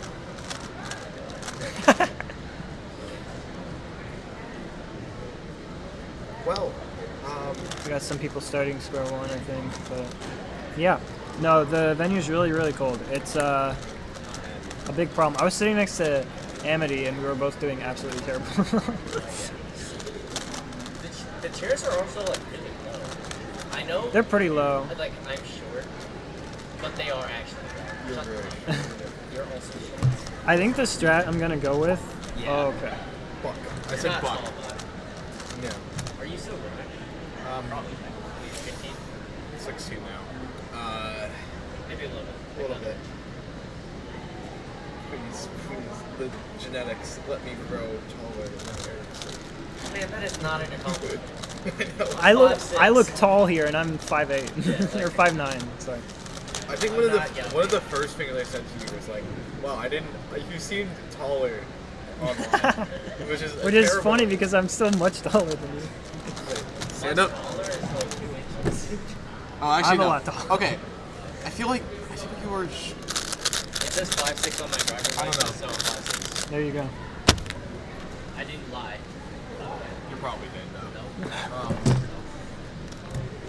No, yeah, venue's really Never cold. lie on an official government document. You wouldn't lie on a Clicky Studio stream, right? How was the hand warmers? Did those work at all? Yes. Yeah. And then I stopped touching the hand warmer and it. Yeah. Well, that's kind of how hand warmers work. But they're supposed to stay warm for at least 13 seconds. You're supposed to put it in your pocket. That's what I'm doing. It's in my middle pocket. It's like insulated. My hands are very toasty right now. I'm I warming take them them out. skewed. Now I'm in hell. Cold hell. So, do we have anything else to talk about? Yeah, we want we've to talk about it now. we've got quite a few things. We've got some yeah, you can talk about it. Yeah. All right. I don't know if you guys know what the weekly slap is. It's like an advice column. If you know, you know. The advice column, right? So you guys can just send in your questions about anything at all, keeping related, not keeping related. You know, just like general answer. And it'll just keep me talking in the bar. I don't have to pretend to be energetic or something like I am. Like I think that's fun. Yeah. No, I think it'll be. I think it'll be chill. You can DM me on Facebook or leave them in the comments. They will be anonymous. Do it. I will, right now, I'm going to post Yeah, an actually, Instagram story and we'll do that. No, but yeah. We've also got some other stuff on the channel, but cannot I need to discuss yet. get my reputation back because right now it's me being annoying on CF. And I would You need to like be it not reputable. bad. We do have the podcasts coming back later this month, right? Yeah, later. Yeah. We've just been busy with this. Oh yeah, absolutely. We were going to film a podcast, but then the timer sliding thing happened. Yeah, that was so important. Yeah, we decided to upload that video instead. I'm glad we did. Oh yeah, Yeah. it's That our video is definitely better than any of our podcast episodes. it is our most viewed video. Oh, we gained a subscriber this time. Awesome. Oh, we gained a subscriber. One Let's subscriber. go. Thank This you. past Thank month, you. We gained 201 subscribers. Are they Jeez. all from the video? They're all from videos. Yeah. Yeah, Like, No, because no, we haven't done a stream since We New England.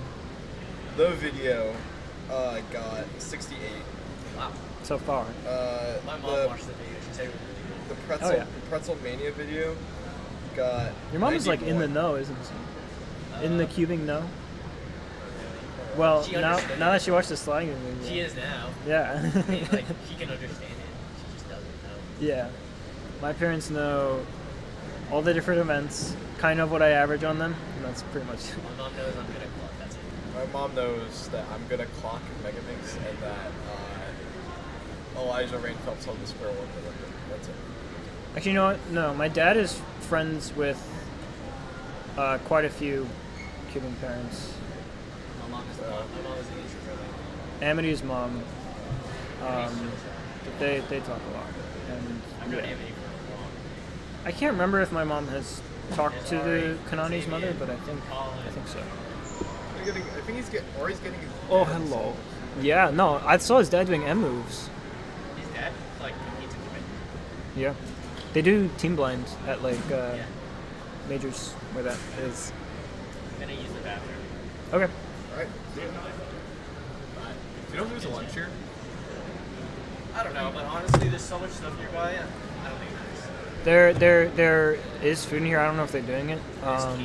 There's There's so wait, many there's things foods? here. Yeah. Okay, we gotta go. There's so many things here. Oh, Carter's gonna feed over Kings. I am gonna feed over games.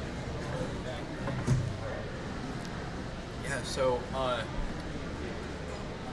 hey guys. It's just us now. It's just us. While Eric takes his little break, what is there to talk about in terms of... You guys can't see it, but he just stood Oh my in front god, of he just stepped the in front of camera. the camera. That's awesome. That's incredible. We do have quite a few podium. I hesitate to say battles in cubing because we always try to go for PRs against ourselves more than compete against others. But there are a lot of podiums with question marks on them, and even titles with big question marks on them. So how about, I kind of want to take your attention to, I think maybe the most interesting cuber, at least in the 2x2 scene, if I can actually get him in there. Where are you trying to go? Okay, yeah, it's this guy on the left. Michael Oh Nielsen. boy, He North has- American champion. He's the North. Yeah, that's incredible.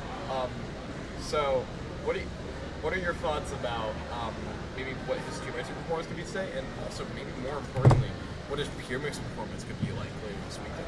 Yeah, so I think he's got a lot to look forward to. I think he's probably been prepping pure minx more than 2x2 if I had to guess.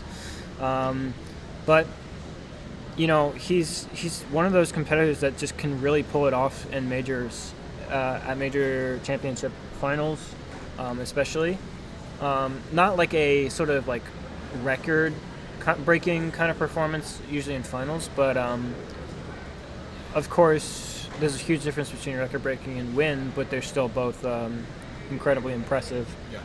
And yeah, I think he's got a lot to look forward to. I think it's also hard for him being in college and all, because we do have our midterms right around now. Yeah. But I would assume that he's had enough time to prep pure minx. I don't know so much about seeing a 2x2 win because I think there's a pretty good chance Zane has been prepping 2x2. What about 2x2 podium? 2x2 podium, absolutely in contention. I think, who else do we have? Who else is in contention? Let's see. I think it's in here, but I know Yeah. Jerry So- Yao, We got Jerry Yao. of course. We got Will Cowan. And I guess- Debatably Hassan as well. Debatably Hassan Khan. He has, other than the average, he's gotten quite a few sub 2. I think he's pretty much consistently Yeah. sub He 2. could get on the podium. But And we also have, I don't know, we have a lot of people with like a 1.7 average and faster at this competition that I feel like could go for the podium. Like 2x2 is one of those events where you just can never really tell what's going to happen. I mean, we know who's going to be trying to put in a good performance, But whether that actually translates, considering nerves and pressure and expectations and all that, we'll have to wait and see. Right. So, other than 2x2, do you want to talk about maybe we should just go down the list and go back to 3x3. But, Okay. Let's go with 4x4 here. So, We 4x4. touched on it a little bit earlier, but yeah. Yeah. 4x4 Ari's Of the go. course. But he could be upset by Christopher's son. I think I could only really see Kristen getting there. I mean, I know we also have Carson and Jerry with almost identical 25 averages. I think it's like 25.71 or Did Carson beat his old 26. I thought they were both 25. 25. They're both 25. I didn't know Carson improved. Here, I can even just check it. But they are the only 4 competitors that have a sub 29 average. Oh wow. The gap is Carson and Jai at 25.73. He got it at New Jersey Champs. Yeah, so that's a sort of like It's a big who's gap. not on the podium. Exactly. Who is on the podium. We've got 4 people, and one of them is not going to be on the podium. In terms of consistency in competition, and maybe recency as well, I think we're more likely to see. I think Ari is pretty much guaranteed for podium, but I think we're more likely to see Chris, and I honestly think it's a toss-up between Jerry and Carson for the large part. But yeah, it's exciting to look forward to. 4x4 is one of those events where it's not too long to where it's boring to the average viewer. Ari just. What did Ari do? Ari's posing for the camera. Ari's looking. I think he knows what we're talking about. Is he? He's looking at the camera. That's awesome. But we got a Michael. Turn around. Hi. They got everyone. I think if you could see like over there, should be somewhere over there. We're talking about him. How does he know that we were talking? I think you maybe just noticed the camera. He's got psychic powers as well, but Yeah. yeah, wanna talk about 4x4 is exciting. 5x5 is another event. I would argue, at least for me, it's not too long of an event. I still enjoy watching it, and it's really interesting because it's not one of those events where you get a whole lot of specialists. Brian, Square One is going on right now. Yes, Square One's going on it's right all now. Newcomers. It's definitely the slower groups. We will pan over to the competitors once it gets a little bit more. Once we get there. once we get Hassan Kanani. Yeah. Later today, or not later today. It should be in like maybe 30 minutes or so. We should get a timer going up.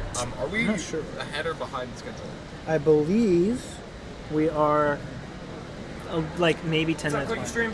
What's up, Braden? Saying hi, guys. Podium battles. Podium You guys should battles. Have Braden Adams podiuming and everything. We're gonna make You definitely. Do you think you have a shot at Square One? Oh I yeah. have a shot at a couple events. Nice. Not to toot my own horn, but Square One 3x3, yeah. and one-handed. Oh yeah. We're gonna be looking forward to that. Yeah. Be ready. You're on blue for Square One. Yep. Next year. I'm gonna try and snag a stream seat. Oh yeah. I'm on blue all weekend, so I'll be seeing a lot of Braden Adams. All right. Can't wait for it. But yeah, stream. We've got 5x5 is a very interesting event because it's one of those where it's a lot of big cube solvers at the top and like fast 4x4s and fast 6x6 mains maybe, but there's not a whole lot of 5x5 specialists I find that are maybe not as quick in like 6 and 7. But I would argue we do have one at this competition, and that is Christopher Sun. He is at the top of this psych sheet for 5x5, and I would say is the favorite for 5x5 as well, considering his performances at performance at NEC. Wasn't he? I think he was 3rd North America. But yeah, it's not to say that he's slower at 6 or 7, but he's not maybe the favorite to win either. But he definitely is for 5x5. and he's also up there for 4x4. But yeah, it's really interesting. I think Chris, we could definitely see him for 5x5.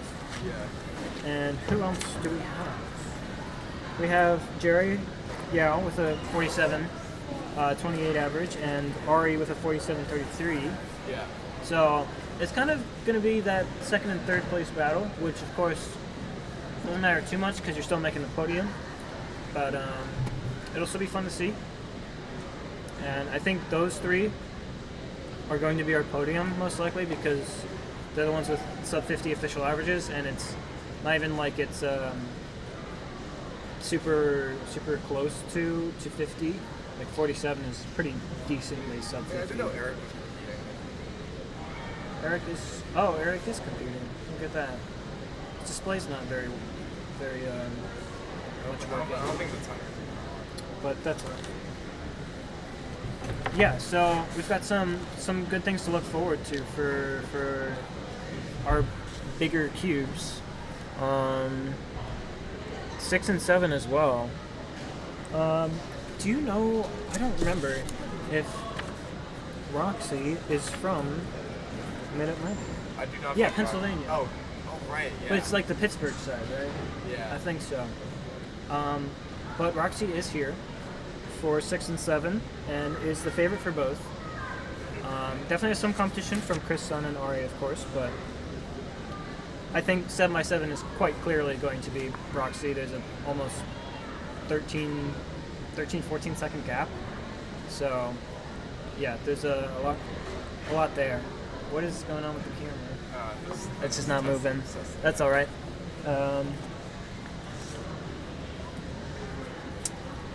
But yeah, we've got some good stuff to look forward to for M-Buy-ins, and even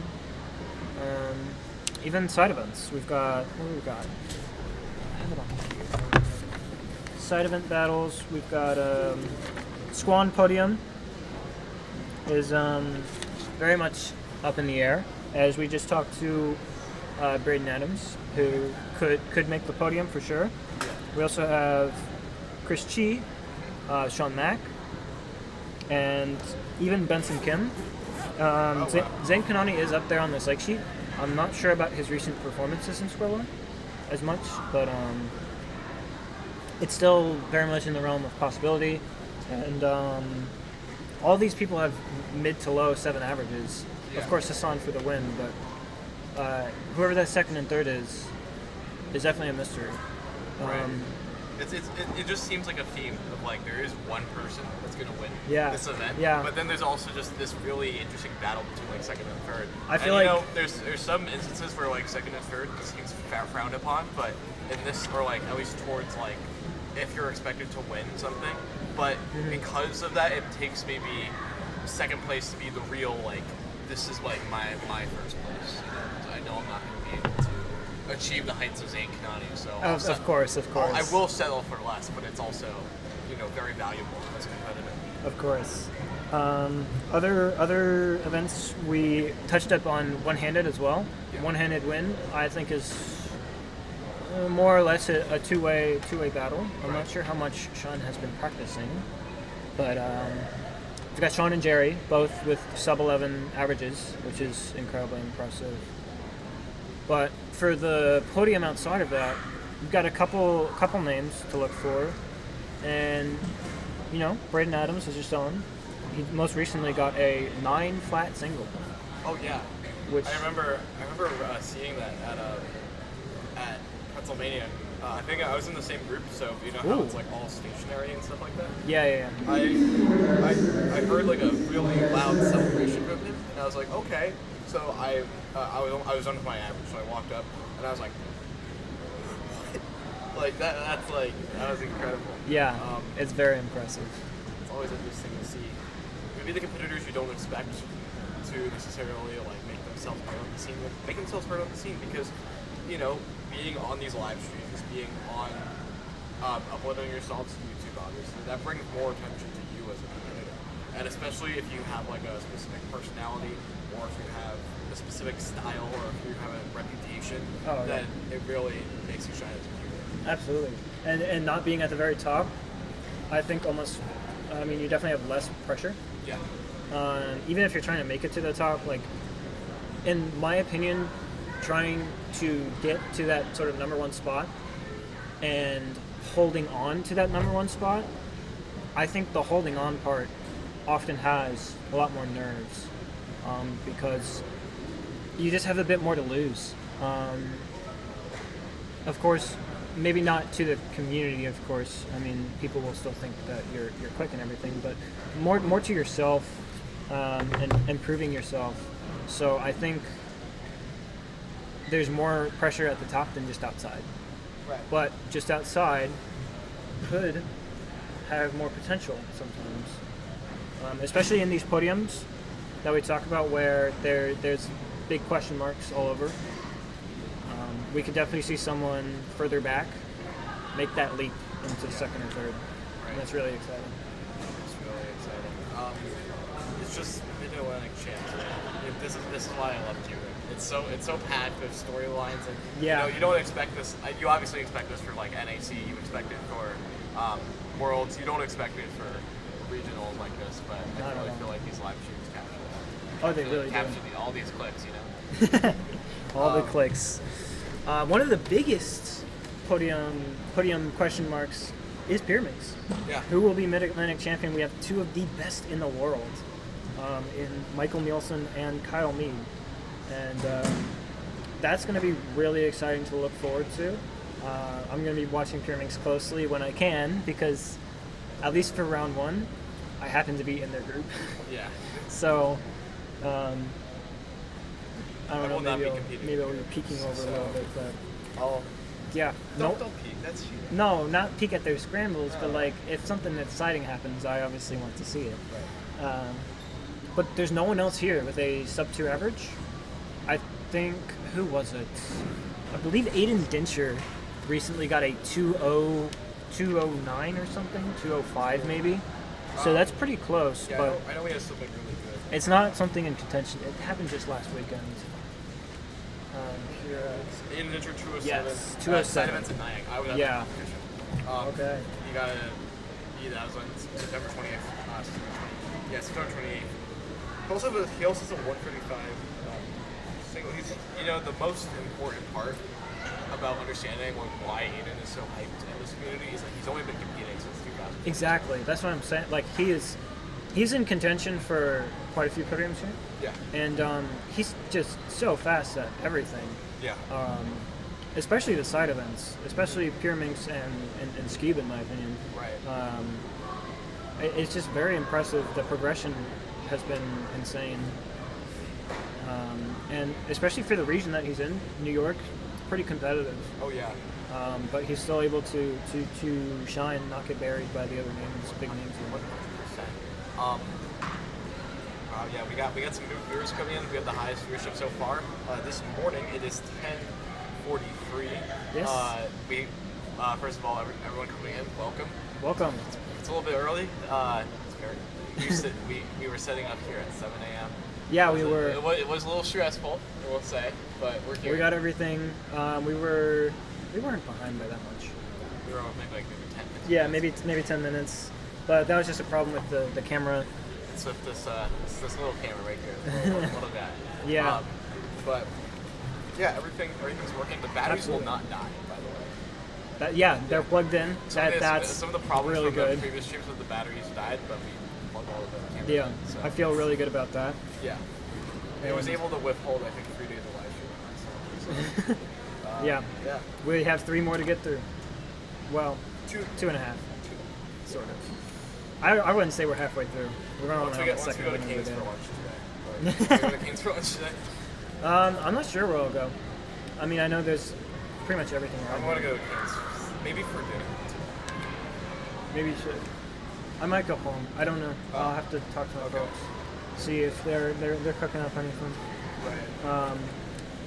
But yeah, I'm not going home today. I don't think many people are. I think Pierce is probably driving back and forth. Definitely, he's Richmond area, and It's like the main one. of course, yeah. I mean, I guess him and I are the closest to this venue, but I'm actually not sure. I don't know. You know what group is for lunch? Yeah. I believe it's Still. still group 1, 2, and 3 because we haven't heard anything Yeah. else. We're supposed to get the fastest competitors. 9? 11, 10. Oh, 11, 10. Oh, are there only 2? Because it'd be I think there's one 1, more. 2, 3, 4, 5, 6, 7, 8, 9. There's a group in between. But I think they're wrapping up now, supposedly. Okay. But yeah, Yeah, very exciting. So yeah, we've got Square 1 to look forward to, Pyraminx one-handed. We talked about Megaminx earlier. That podium seems maybe a little bit more set than others. like it makes it. It's gonna be me, or not me. Declan, me, and then Chris. But I think Chris could sneak up to second. Well, we'll have to see. I think you'd have to PR Yeah. probably to do that by a second or two. But all very exciting. I want to touch on Scube a little bit before we move on to 3x3, the main event. Because Scube's second place is another big question mark. Zane should feel pretty comfortable for the win. He might not be so happy with his North American Champs performance, but here it's a different story. He's the only one with a sub 2 average, the only one with a sub 2.4 average even. So he's got half a second of lenience, which in Scube is quite a bit. Look who is back. Hey, Eric, what's up? Look who is back. What happened? It's not like March episode. Oh, Homer! Homie! PR average. Homie! Yeah, we're having fun here. We're just talking about Scube, your favorite event. Oh yeah. Second place. We've got quite a few people. Chris G has a 2:44 official. And oh my gosh, we've got Braden. Hey guys, I'm gonna be on the stream for Square 1. Yeah, we'll put you Farming. on. Stole my score because he's a dummy. What group are we on right now? About to be mine. Swan exploded. 6 or 6, 7, or 5, or 4, 5, 6 right now. Oh, we're already on 4, 5, 6. Yeah, we've been on 4, 5, 6 big guy. We missed the announcement. 30 seconds. Alright, I'm gonna. For 30 Alright, seconds. we're gonna. 3. You would have 6. Yeah. Oh wait, no. Okay, we're gonna take a quick break and then we will be right back.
Hey guys. We're back. And I'm in pain. Don't really want to be here right now. I'm really cold.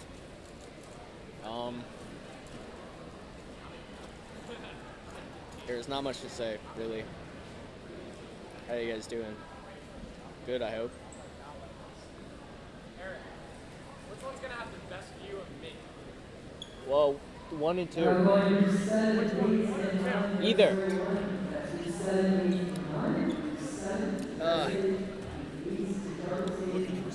We.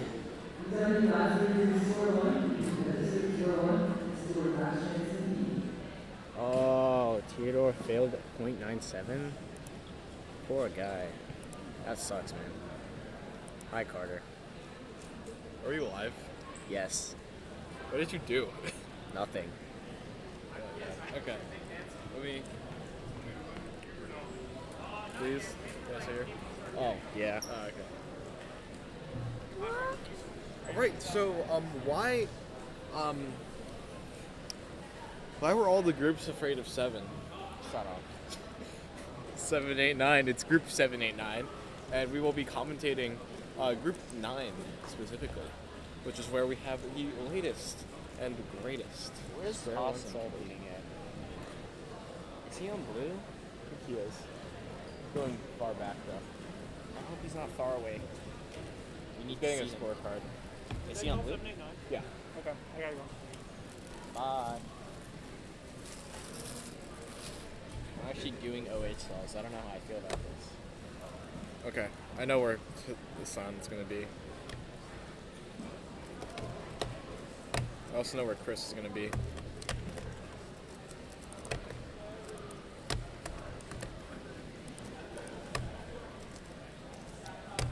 So, the person you see on the wait, the mic's on, right? Yes. Okay. Wait, it's not lighting up. Well, this one's off. That one's on. Oh, well, that's gonna double. So, okay. Yeah. That's my turn. There we go. I think that's a little bit better. Okay. There we go. So, Hassan Kanani on the left. His timer's a little blocked by Chris Cheese's head, but maybe we'll catch a glimpse. So we have Hassan. If we pan over to, it's a little bit too much. Pan over to the right hand side. We have Braden Adams and Zane Kanani. I think he knows he's on the stream, which is wait, he shouldn't know that, but Who, Austin? he shouldn't. Zane shouldn't know that he's on stream, but at least in the moment. So this is the man of the moment right now, Hassan Kanani. So we'll be getting ready.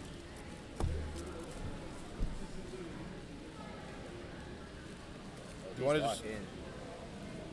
Yeah. Unfortunately, it's 0 degrees. I think we understand that it's very cold in this venue. So, without further ado, we have our first solve here. First From Zane Kanani. Battle of the Bros. Oh, did he turn it? Ah, man, it's a DNF. Oh no. From Oh, Zane no. Kanani. No.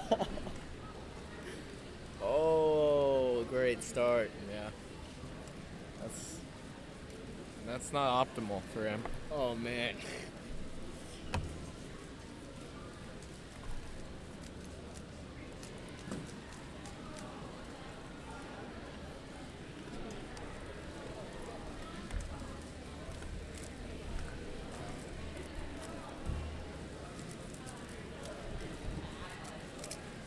So Hassan is still warming up. We have Christopher Chi and Aiden Dinsher here. There's of Carson Wajaya and Alex Newman in the back. A lot of the friend group is just sort of doing their own thing. And then of course, Braden Adams, Zane Kanani, who just DNF'd, unfortunately.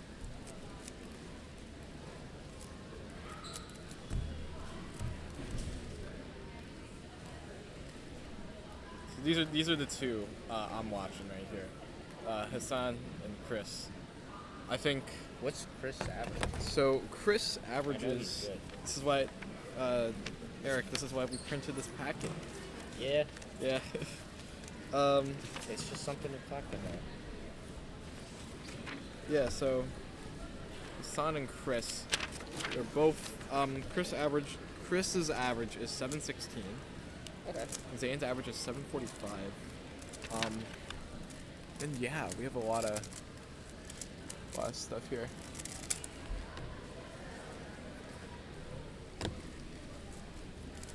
So, Hassan on the far right. I don't know if he's got his cube yet. Because both their covers are still there for some reason.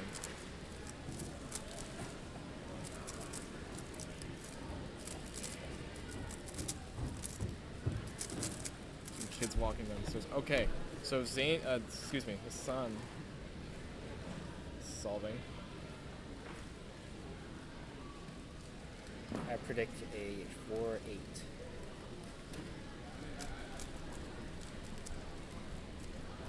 Okay. I'll leave the final digit up to interpretation.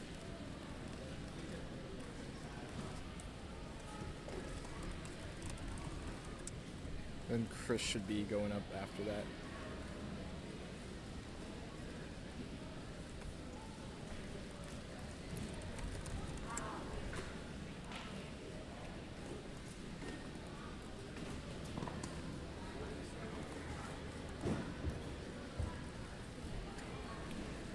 Oh, there's a pause there and a lock up. That's gonna be 5 something.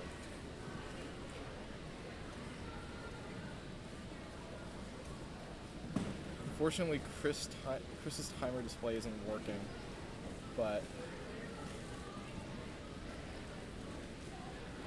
and that solve is also lucky, and it's a +2 penalty. So 586 for San.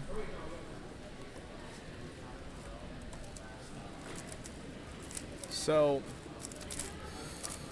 bit unfortunate. And Chris, we don't have the timer display on, so yeah.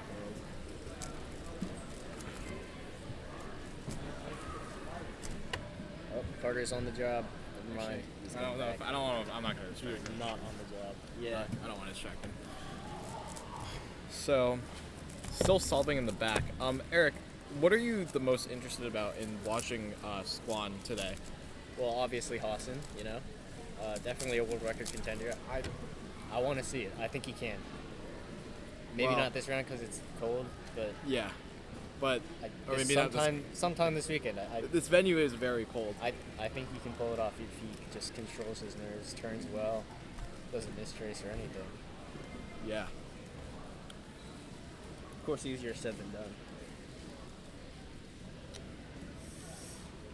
So we have one solve completed so far from the Sonic County. Same thing with Chris, but unfortunately his timer display is not working, so we will not be able to showcase the solves. Tragic. We can probably estimate from his reactions, unless he just doesn't react. I don't know.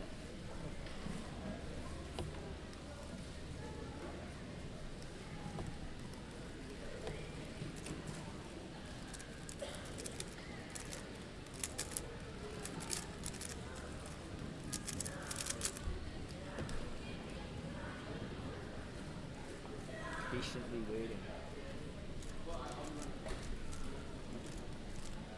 In the meantime, we take a look at the rest of the square one solvers. Doesn't seem like anyone is actively solving right now, which is a little bit worrying. Possibly I think maybe a scrambler issue.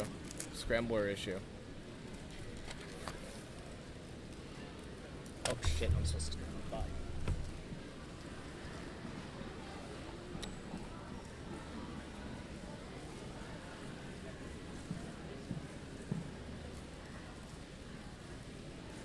So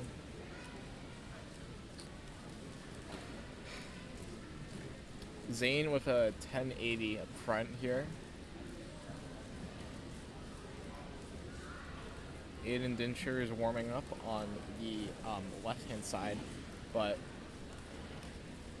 Braden on the right. We have a lot going on here.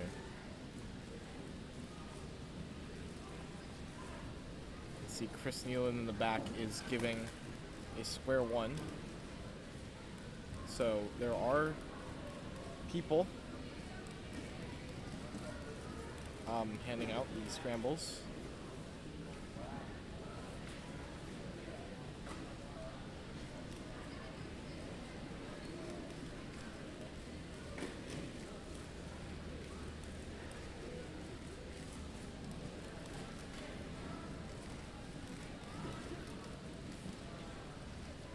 So Zane warming up in the background, but we do have Hassan Kanani solving right here.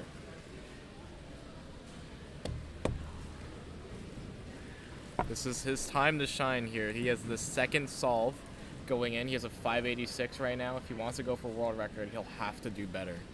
But he was very close a couple weekends ago, plus 2ing out of a record, I believe.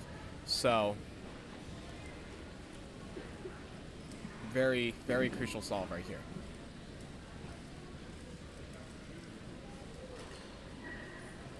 Let's see. Recognizing the cue shake, taking time, of course, using CSP. And here we go. Slocky, but that's a... He's not very happy about that solve. It's gonna be, let's check it out in a little bit.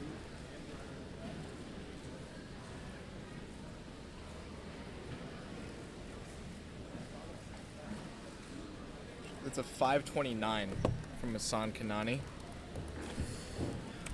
I think that pause, though, was what he was most concerned about. So, unfortunately, we caught Chris solving at the same time, but his timer display is not working. There's a 1074 for Zane in the background.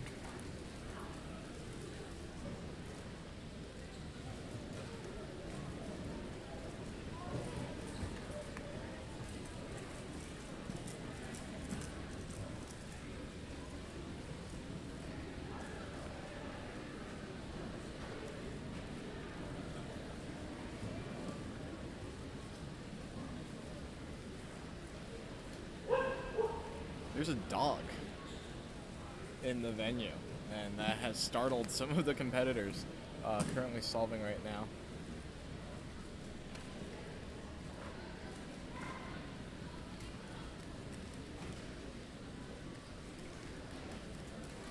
Other competitor solving on the blue stage, but the competitor to Hassan's left solving 1382. Not very pleased with that solve, however.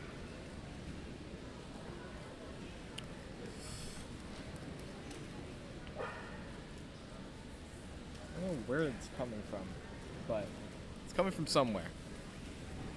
So,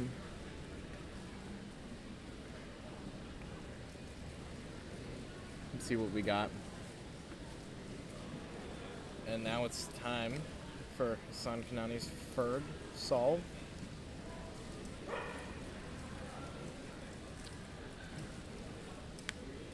And here we go, getting the GoPro ready and getting the start. So he does have 2 5s under his belt, but for him to really shine, he needs to do something now. But I think he's accepted that this is going to be a very normal average for him. Fortunately, we do have the cameraman blocking his view a little bit.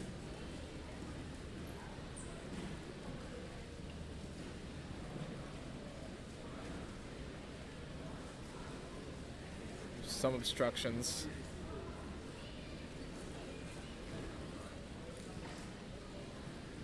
He's not happy about that solve. 680 for Hassan Kanani.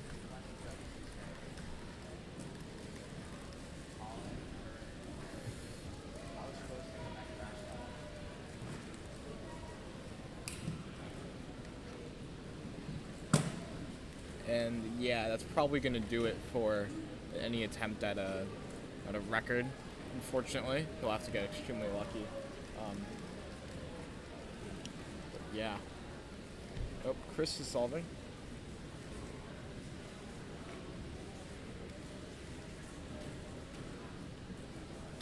Seems very calm about the solve, but I think he's accepted that this will be a very normal average. I definitely feel warmer in this venue now. But I do understand that some of the competitors are complaining about the temperature of the venue. It is extremely, extremely cold, which can possibly explain some of the poor performances of the competitors. But there have also been some very good performances too, especially in 3x3, the 3x3 round. But this could explain nerves. It's not even nerves for these competitors. It's just the temperature. It's very hard to turn the cubes here.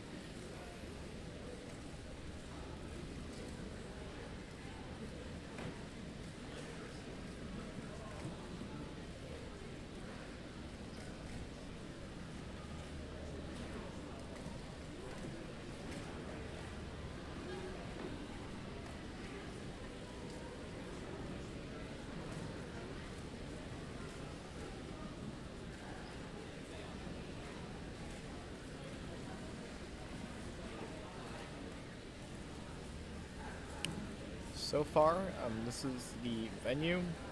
The seating in the back is closed off to maintain scramble secrecy.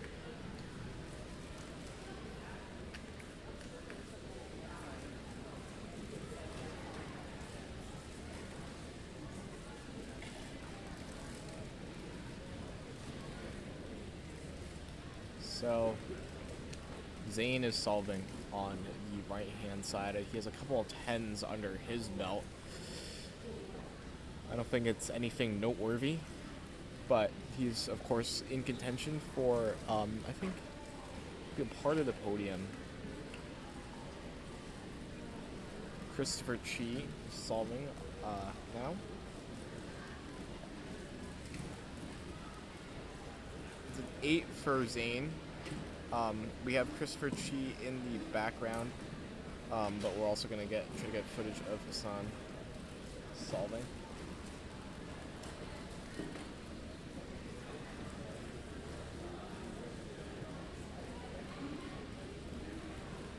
Chris is starting on the left-hand side.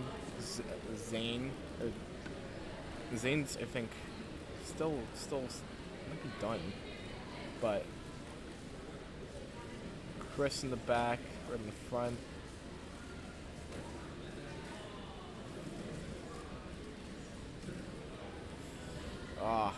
Not very happy about that performance in the solve. That's going to be 645 from Hassan Kanani. And I think that pretty much does it for the rest of that average.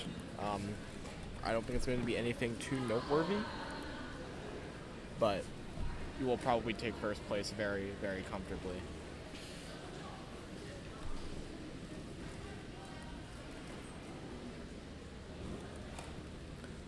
So yeah, I think the theme of today is just cold, nervous, and that combination never goes well. But we're here, Clicky Studios. We're here to capture everything. Just a quick promo. If you guys wanted to buy Clicky Studios jerseys, go to clickystudios.com and you can buy your special jerseys. We also have chat donations now. I got that monetized. So hit the start. And yeah, if you want to support the live stream directly by donating, or if you want to get the jerseys, because the jerseys are nice. I have them right here. They're beautiful. But yeah, do that.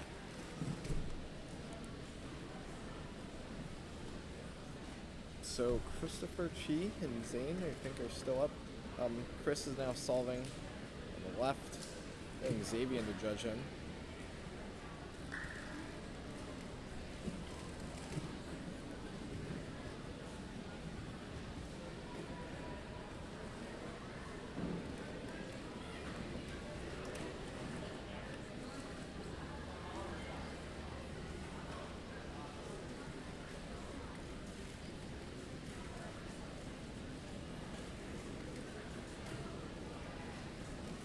Not very happy with that solve. This is Hassan's last solve of the average.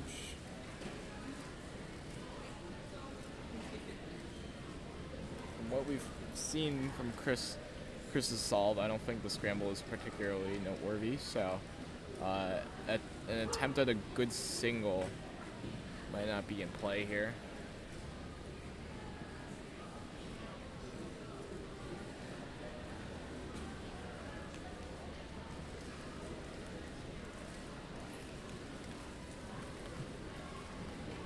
It's a 487 to end it off. So that is a good single to end it off strong, but maybe he hoped for a better average. But that gives him a best possible average.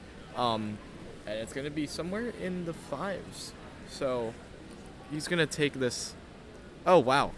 Thank you for the donation already from Anthony. That's $2. Wow, thank you so much. I just read that in chat just by switching up. That's incredible. Thank you so much, Anthony. I really do appreciate it.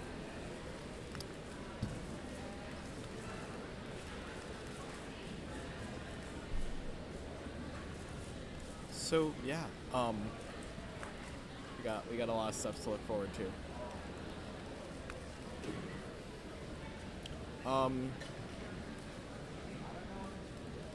Okay, so that is going to be it for square one, round one.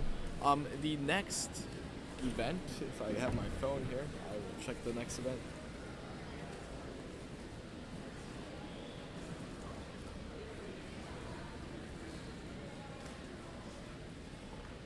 Okay, the next event coming up is going to be 3x3 one-handed. That's going to be really interesting to watch. So,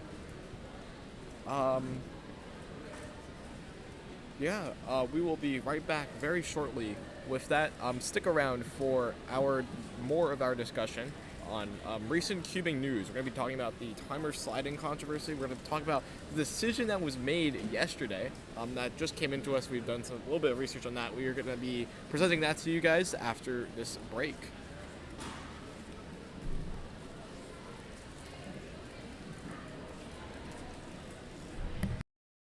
Oh, by the way, Anthony, thank you for another $5. I just saw that. I don't want to end it off by seeming like I ignored it. I will heart both of them.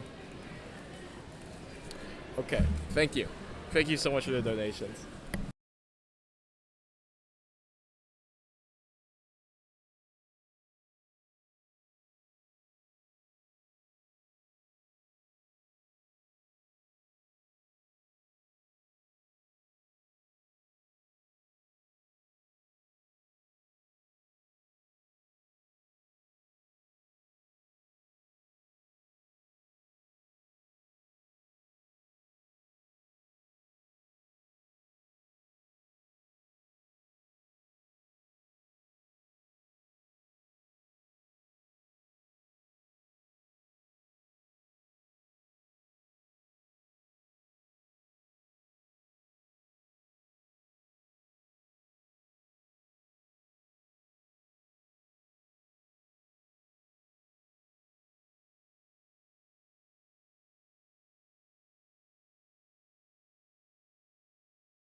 Okay, so we're back with 3x3 OH round 1. We're going to get to OH round 1.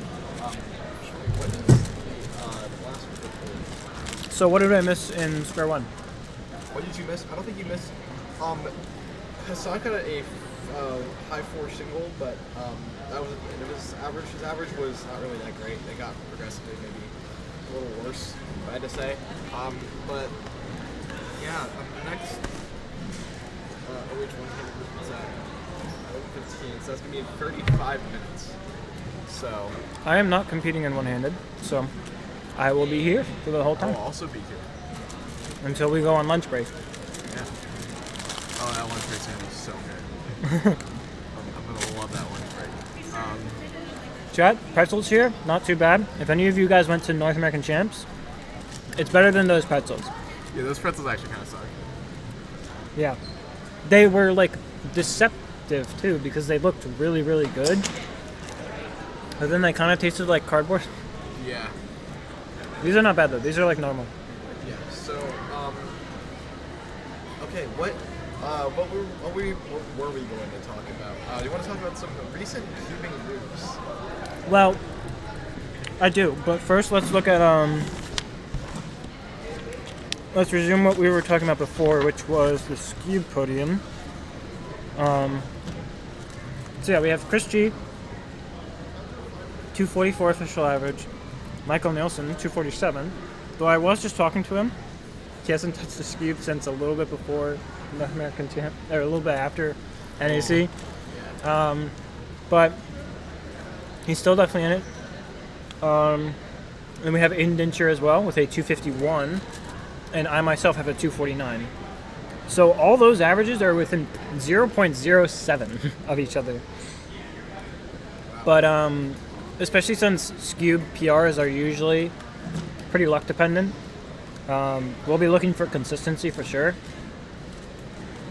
And I honestly think out of these people here, in terms of consistency and maybe more recency as well, I think Aiden and myself look better for the podium. Wow. At the moment. That's interesting. Because I know Aiden's PRs are recent, Yeah. and he also has quite a few sub-3 averages. Do you think you can beat Aiden? I think so, but I also think that I'm really just going to go for podium Right. as my main goal. But we'll have to wait and see. I think podium will be sub-3, which will be... That's going to be very interesting. Yes. Especially since with skewed you could get some crazy scrambles, see some crazy times. Well, I'm not set to judge, but also want to stay on stream. So, Are you excited to do stuff? not for today until skewed, I think. Probably not as good. I'm judging pure minks and scrambling skewed. But yeah, so let's move on to who we might be crowning as the Mid-Atlantic champion, the winner of this competition. Everyone is from Mid-Atlantic region, so it's going to be someone, like whoever wins is the Mid-Atlantic champion. Yeah. And we've got, in the main contention, I'd say, we got Jerry Yao, Chris Sun, Carson Majaya, Sean Mack, Got all the big and ones. Michael Nielsen. And so I think I missed most of it, and Eric was actually at the stream for our 3x3, right? Yeah. But let me pull up WCA Live to see what we missed from first round. Okay, so Carson won the round with a 623 average, which is very solid. Yeah. Jerry got a 4 single. I did hear about that. 637 average, and then Chris Sun in third with a 648, and Sean in fourth with a 695, and Michael Nielsen in fifth with a 696. So that is everyone that I listed, almost in the order that I listed it in. That's all the top 5. Is there anyone else outside of the top 5 that we should take a look at? Maybe possibility for Mid-Atlantic champ? Evan Liu, PR average 740, Yeah, I did. but it is still almost 0.5 gap between the sub 7 averages. Right. Braden Adams 779, Zane Kanani 789. Yeah. So it's also hard to tell from a first round, especially when it's cold and everything. And hopefully that gets sorted by finals. But I think we'll have to see. I think we'll have to wait and see. That's the whole deal of it. Just wait and see what happens. In terms of 3x3, I think who do you have as the favorite? Who? I'm not. This is not necessarily who you're rooting for. Who do you think is genuinely going to win this competition? My prediction.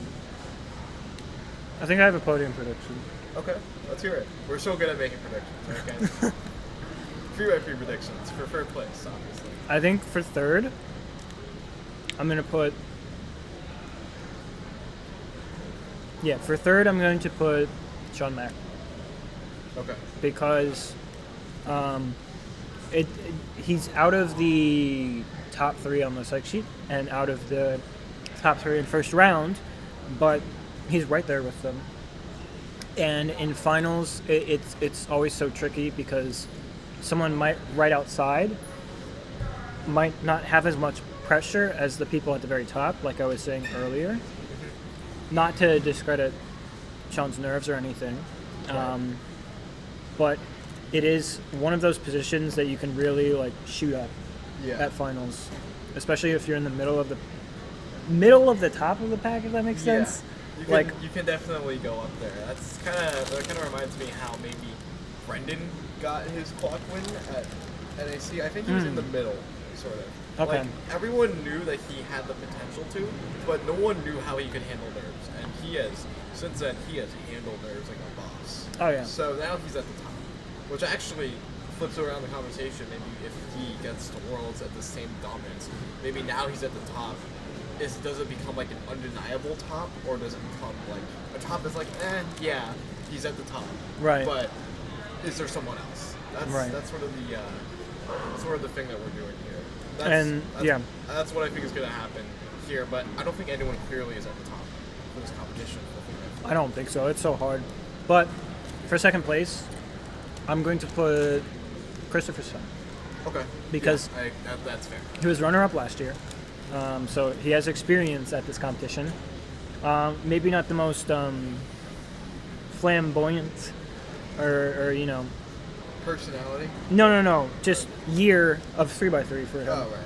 I don't know how many PRs he's had.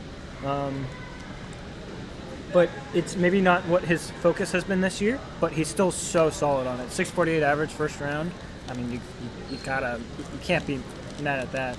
And yeah, I think he is just very, very, I don't want to say like relaxed, like it's not like there's no nerves, but he's very solid solver.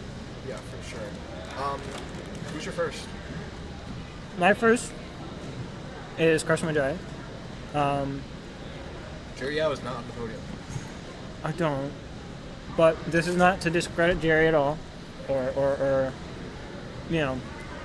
demotivate anyone, or this is just my crazy thought. I really think it could go anyway, but if I had to pick, I'm gonna go with this podium. I think Carson has just been even more on top at majors than Jerry. Majors in this region, yeah. Yeah, because I believe. Okay, well, Carson is UGG champion. Yeah. So he was able to get the one up on Jerry there. It was Jerry and Sean. Jerry and Sean. And he won Pennsylvania champs. He won Pennsylvania champs. I don't know who else went to there, but Christopher Sun went there. Okay. So that was the main competition. And he beat him. Jerry Yao was also there. He Okay. also beat him. Virginia champs right here in this venue. He won. So obviously he knows what it's like to win here. He knows what to do because it will be a very similar setup to how it was last time. This is the exact same setup as it was last time. yeah. Okay. So we've got two highly experienced competitors, like Carson this year, has been very experienced in Regional finals. regional finals And here and everywhere else. And Christopher Sun has been to mids before. Yeah. He was at last mids. He was a runner-up. So they both sort of know what this competition is going to feel like. Yeah, and also Chris has a lot of experience on the NAC stage as well. Yes, he is yeah. on the NAC podium for 5x5. Mhm. Right? So the North American podium, because we have to take out two. So yeah, very very impressive from all of these guys. I will give you my thought. I'll give you my podium prediction. Let's hear it. I think I would do the exact same as yours. But instead of putting Sean at third, I'm going to put Jerry. Okay. I think I think it's going to be pretty close it will between be them. it will be extremely close. But honestly, though, I do understand that sort of reasoning behind why Jerry did the podium. It's because of his performance in the net finals. Not to say he's an incredible solver, but he does. We do see a trend in terms of how he performs head to head. With the exception of That's NAC. the other thing. It is head-to-head Yeah, finals. with the You exception feel more of pressure. NAC 2022, where I believe he placed fifth at NAC 2022. Is that correct? In one of the rounds, I can't remember. it was something really high though. But since then, it's been sort of a theme of like maybe he doesn't perform as well in these high pressure environments. But if he wants to show, if he wants to prove to people that yes, I can perform in this high pressure environment, this is the place to do it. The region you're from. This is the biggest chance you'll get, with the exception of NAC All Stars and Worlds, to make your cubing scene heard. Absolutely. Being a region champion, going into Worlds next year, I think is going to be almost like an ego boost Yeah. for people for sure, because even though there's no like direct link between Mid-Atlantic champs and Worlds per se, or any sort of regional champs and World Championships, it's like you don't get to do phase 3 just because you are winner of a region. But if you are winner of a region, you're probably fast enough for phase 3. Yeah. But it definitely is a confidence booster, and Worlds is going to be incredibly exciting, Right. especially seeing the region champions going in. How do I see the contestant order for each group? Go to competitiongroups.com and go to Mid-Atlantic Championship 2024 and you'll have it all for you. Yes. So, You can also go to the WCA page for this competition, and you click on, I think it's called Events. It's called Events tab, and there will be the psych sheet for everyone, which is really just who has the fastest PRs. or actually, I and think it's every under competitors. It's under competitors in that. So, Yeah. Okay. We will be taking a quick break. We'll be right back. More discussion about cubing news. Yes. So Yep. about some cubing news after this. Absolutely. We'll be right back.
Hi guys.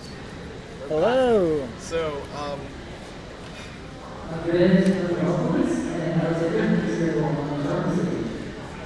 people are skipping their dredging assignments. That's not good. Andreas is fast at one-handed as well. But yeah, let's look at some recent cubing news. Let's address the elephant in the room. Yep. Right now, the sliding incident. Sliding updates just last night actually. We'll talk about that later. Yeah, but we'll I talk guess about that in a bit. To everyone that isn't a student in, maybe someone is a cubing parent, maybe they don't understand what happened. So, let me get a timer. So basically, what it is you have the stack net. You start with your hands like this. Here, put it here. People can see. You start your hands like this, right? But what Yiheng did was he did something like that, to where when you actually take your hands or your wrists off the timer, that the timer actually starts timing here and not here when you're supposed to actually lift it up. So that caused a huge controversy, obviously, because it was breaking the regulations. And the board on September 28th, or 27th, I think it said, sorry, decided that Yiheng's average would stand, despite that wrist thing. And it angered a lot of people, ourselves included, honestly, because he was breaking the regulations clearly. It was something that the specifics as to why the average wasn't disqualified are a little bit complicated, but if you want to watch that, you can watch our video about sliding. We'll play Check it out. We'll play it during the lunch break. We'll play a video? Okay. Yeah, we'll play a video during the lunch break. So Yeah, check it out though. yeah. That whole thing happened. There's this whole talk about is the board having too much power? There's talk about some disgusting remarks about the Chinese cubing community. Yeah, I was pretty disappointed in that coming out. That should not happen in the first place. But yesterday, Last some great night news. was unexpected for sure. Yeah, so for those of you who don't know, the WCA board announced that they would be returning the 0.78 decision for it to be upheld or for it to be disqualified. Going straight back to the WRC. Yep. And the WRC initially Regulations wanted to Committee. penalize that average, so it is very likely that the 0.78 average will receive some penalties. We're not sure about what penalties, we're not sure if there are going to be any penalties, but the WRC is now in control of that. And then we'll also be able to analyze frame-by-frame analysis retroactively on a case-by-case basis. Yep. So I'm really interested to see maybe some records might be disqualified. I think it's somewhat unlikely. I mean, for that kind of thing to happen, I think someone would have to, at this point, almost go searching for it. Yeah. Like someone with, maybe not the greatest intent could probably go through every record video that there is and try and nitpick things, which we obviously don't want to happen, but if something is incredibly obvious, then obviously it should be addressed, but these things aren't something to go searching for and everyone solves. Yeah. Yeah. So that was good. But I feel like there's still also an unanswered question about board control too as well, because this was a good example of the board maybe stepping back and we one day, like you said in the video, we woke up and the board changed their mind. But obviously that was entirely we were not expecting that to happen. And if that announcement was ever made, I wouldn't have been surprised that it wouldn't have been made. I would have understood the fact that the board wanted to keep their decision or wanted to stand by their decision, which they still technically do. But it also raised concerns about, okay, if the board has absolute power, that they can do whatever they want, and those 5 people can do whatever they want. And it's very scary when you think about it that way. But they also have great power to make the community even better. They have great power to, do a lot of good things. Right? Yeah, I think this case obviously has gotten, I think, the most attention. Yeah. There have been some other iffy things in the past, but Yeah. we're not. We don't need to. We're not experts on that, Yeah. so we're not gonna go into it. But we've got a couple. Should have. Is Nick here? I don't. I think Nick's still in Seattle. Okay. Well, we do have Blake here, and I just really hope that he has a good weekend and enjoys his weekend, and no one sends him or any other board members any hate. It was a decision that we didn't disagree with. It's just in terms of, but differing opinions and action towards them, but we don't want any hate, especially in this community, to go towards anyone in this situation. Absolutely not. I think that kind of closes the sliding thing. I now. think so. We'll see if they actually end up penalizing it. They might do that. If I had to predict by the end of this month, because I know they didn't work quickly to make the initial sliding decision, but Yeah. that was also due to the board argument with the WRC. I think the WRC, since they're acting independently, they will move much quicker to apply the appropriate penalties to the average, if there are any. I think so. Let's But talk about something that's going to happen later during lunch. Oh, we're not going to run the sliding video during lunch. This is FTO. there is FTO. FTO is making an appearance at this comp, and unlike most unofficial events, I'd argue, it's not taking place at night. Well, most unofficial events for a multi-day competition. I don't think that's true. I think some of them do take place in the afternoon, but I feel like I know the unofficial events at Pretzel were held at night. That Yep. sucked. But they're also held at night at like North American Champs and Nationals Worlds. That's true. Yeah. But yeah, we have FTO at lunch, and I know that the decision, the opinion on sliding was probably more one-sided in the community. Yeah. I think this one is a little less so. This is definitely, FTO I as think, an 50-50. event. Yeah. So what is your stance? Whew. Okay, I do own an FTO. What do I think of FTO? I think it is a great puzzle. I think it is really fun. I believe if you say it's really fun, I believe you. I really do. I understand that you put a lot of work into this event. You want to be really good at it, and it's really fun for you. Awesome. I love it. It doesn't fit in the WCA. It can't fit in the WCA because I think right now we have the perfect balance of events to where We if should we change the text. yeah, we should probably change that to where if we remove an event, I don't think that's right. But also, if we add an event, Yeah, I've I seen don't people think that's right. say I've seen people over the years, of course, say, give arguments as to why 7x7 maybe shouldn't be in, or why some of the big blinds. I'm blind like that's it's already in there. Like, I've seen people argue against them, but at the end of the day, they're 7x7 is an extension of N by M, so, adding 6x6, it doesn't really make sense when I try to argue it, but it's almost like they come in pairs, like 2, 3, 4, 5, 6, 7. Like, you don't normally have a competition with 6x6 without 7x7, yeah. and I've never heard that argument before. That's really well, it just kind of makes sense in my head that way, and at this point, 7x7 has gotten fast enough that it needs to stay in the WCA, especially for those top competitors. There are competitors where 7x7 is their quickest event, and I don't think it's fair to them to take it away. And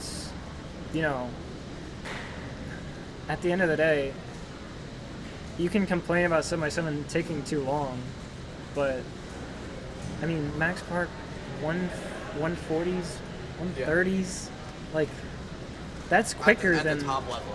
Yeah. Is incredibly fast. that's quicker than like the large majority of people's 6x6Ls. So Yeah, I think the problem with FTO is that people compare it to stuff like, oh, it'll just be like 4x4. or it'll It's be just like 4x4. megaminx, like a dodecahedron and then an octahedron. It's like But you need to. Making a comparison though already devalues the event because you're saying that it's similar to something that we already have, which means like why do you want to make it an event? I understand that the communities that want it to be an event are obviously first of all they know how to solve FTO, they know how fun it is, or stuff like that. But it's just I know 3x3 with feet and magic are removed. Yes, there is open space technically for new events, but that was like a few years ago. I almost feel like they were removed because, well, we know why magic was removed. It's not really. It doesn't really. Magic was removed. That's fine. It That's doesn't fine. really I like don't count. It doesn't work in the rest of the events, just scrambling wise and format wise. But I think feet was almost removed. I can't speak for the WCA, but from my perspective, it kind of seemed like it just wasn't done enough. Like it wasn't used enough at competitions, and it's not easy to regulate. I think it was also a sanitation issue too. And sanitation issue, of course. So, I think we've got a good number of events at competitions now, and even right now, 4x4, 4-blind, 5-blind, and multi, in my opinion, don't really get enough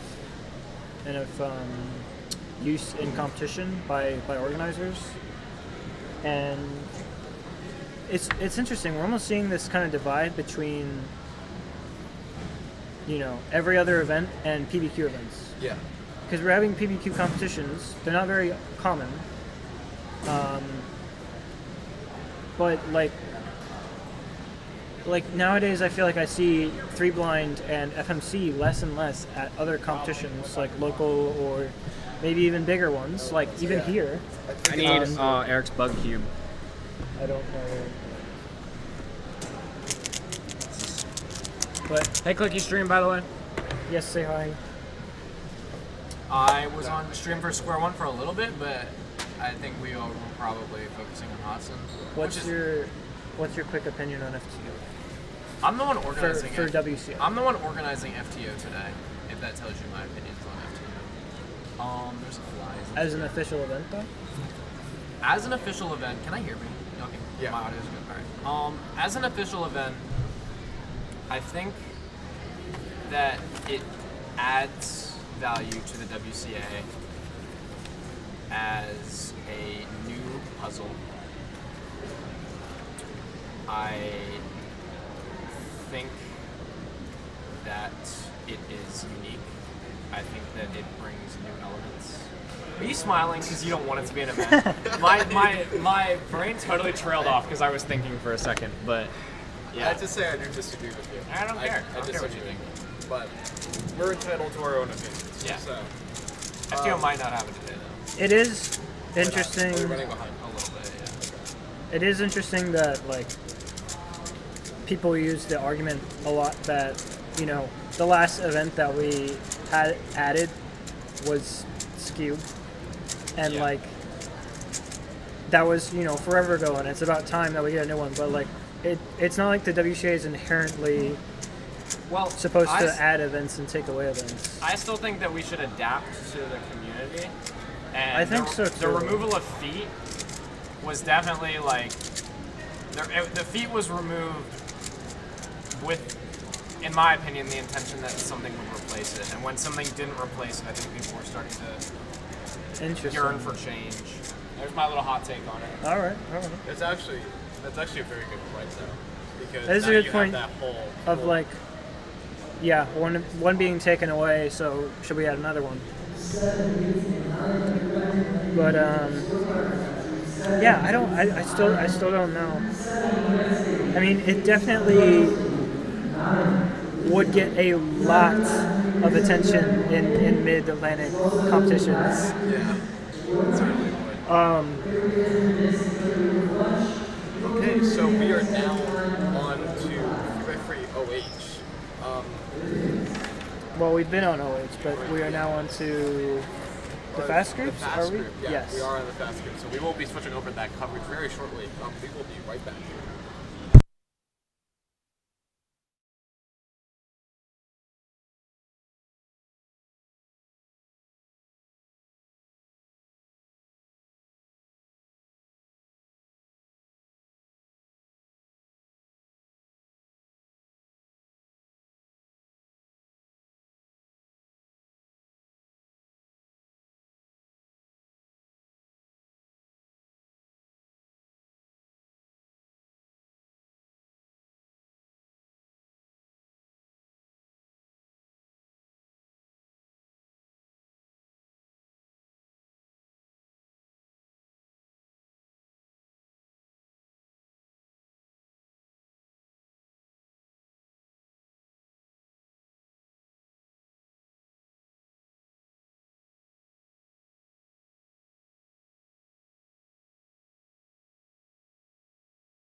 Hello everyone, we are back with 3x3 OH. Yes, we will be covering hopefully Carson and Jerry's times, but we can't quite see Jerry's. Oh, you know what? I can see it from here, from where we're sitting. Oh yeah. So that's fine. We got Alex Needland on his first solve. We got 1356. It's pretty solid.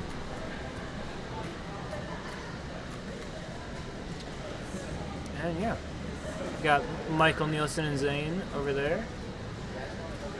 And Xavier behind them with Jerry. And behind Alex, we have Braden and Charles. Yeah. Carson for his first solve though. Gotta hit the water. Hopefully his fingers are warmer now. Oh. Samujaya coming in clutch for the display maybe? Oh yeah. Alright. First solve.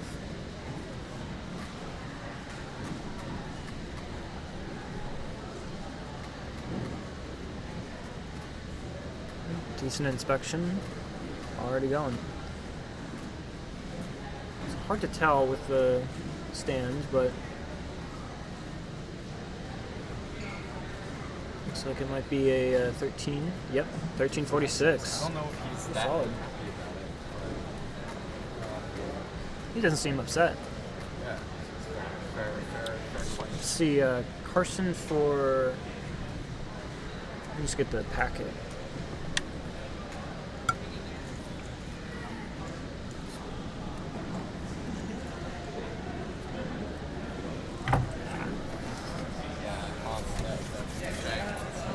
All right, let's flip to one-handed here. Let's see what we have.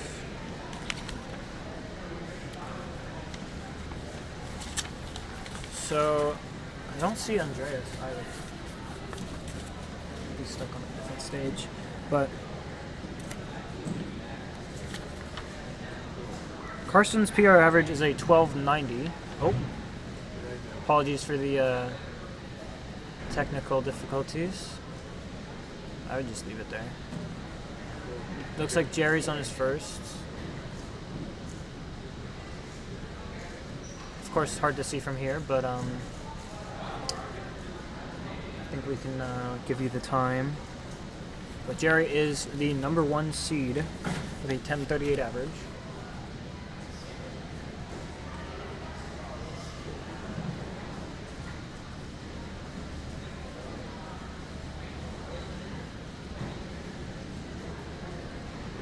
Seems like it felt like a high 10, low 11 to me. What's it say about that?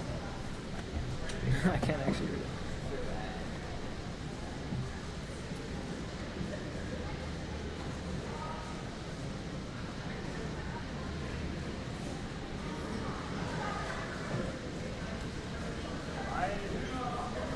Reset? I completely miscounted. It was a 13.9 something. Sorry for not getting the last one, but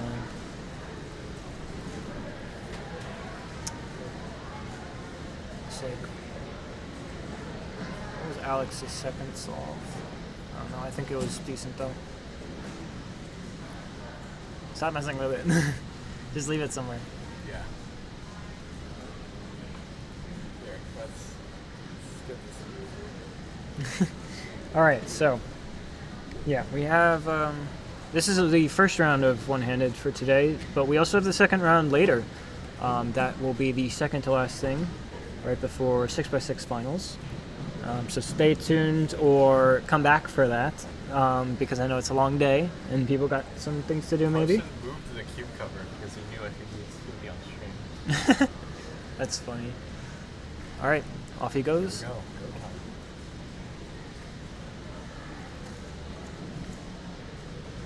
Oh, this looks pretty quick. The lock up on Orwell is going to hurt It's him okay. a little bit. Looks like another 1288. That Okay. was a fast peel up. Braden is reassembling an FTO in the back. Wow. It looks like Charles saw this well. We may have missed Jerry's first. That feels like it was. Wait. Oh no, we didn't. I don't think it's possible. We would have known. I think we just missed his second.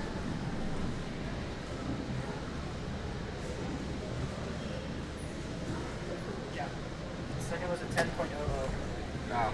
Sorry for missing that, chat. Must have been happening while Carson was going.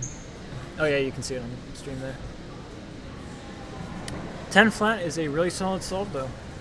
I'm sure we'll see a sub 10 at some point. Jerry's getting his third.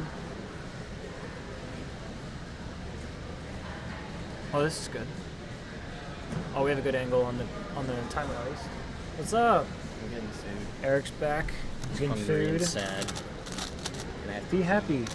Okay, well, do that then. Eric will be happy when he gets food and peas. Anyway, off Jerry goes. I can't really see anything. Looking pretty decent. Oh, maybe a bit of a. Yeah. I think he messed up Orlo or PLO or something because it looked pretty solid up until then from our view.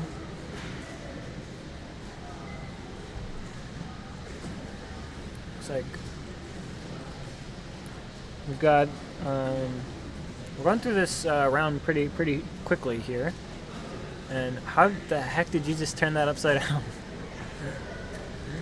We've got some. We're just changing the camera between Jerry and Carson, so it's taking a second. But Carson is going for his third now.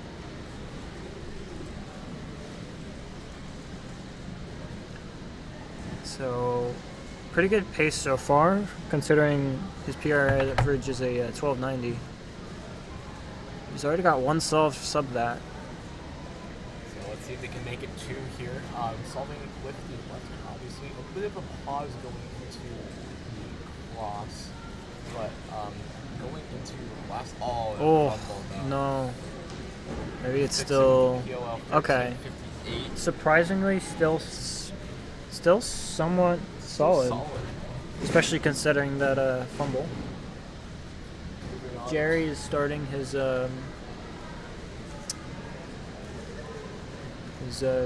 fourth? Yeah, I think this is. Yes. 8, 9, oh. 11. He has to stop now for something good. 13-7.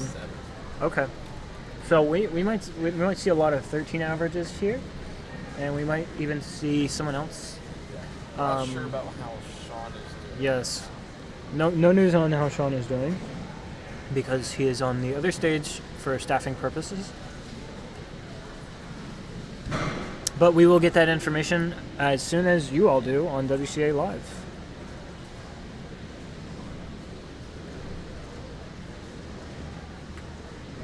Carson warming up. Yeah, this is just warm up.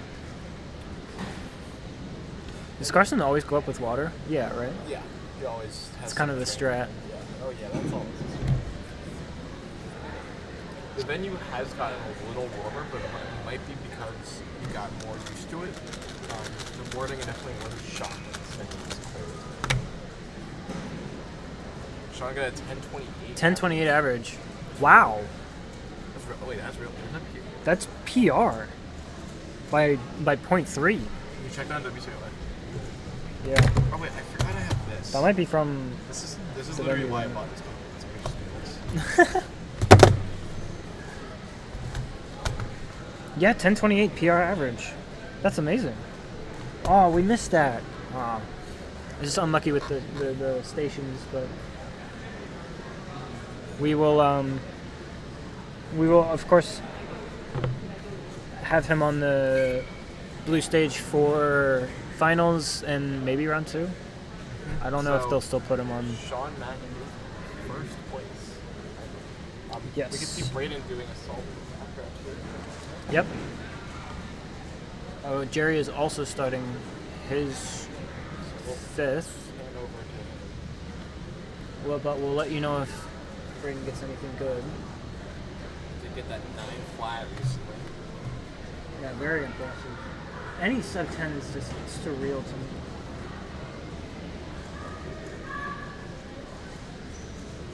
So, photographer.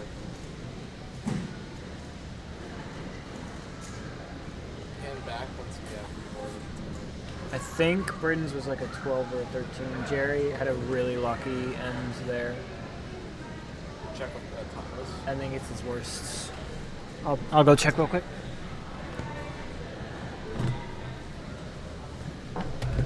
So skewed.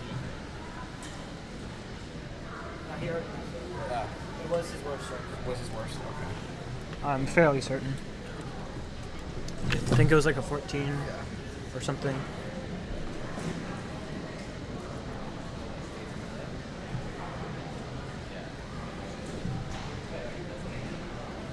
Yeah, it looks like we're just sort of reaching these final sort of solves here.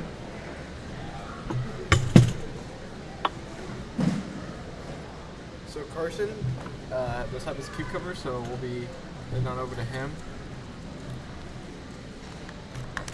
We've only had one sub 10 this round, I believe. Wow. And that was from Sean. Yes, well, actually, he had 2. That's amazing.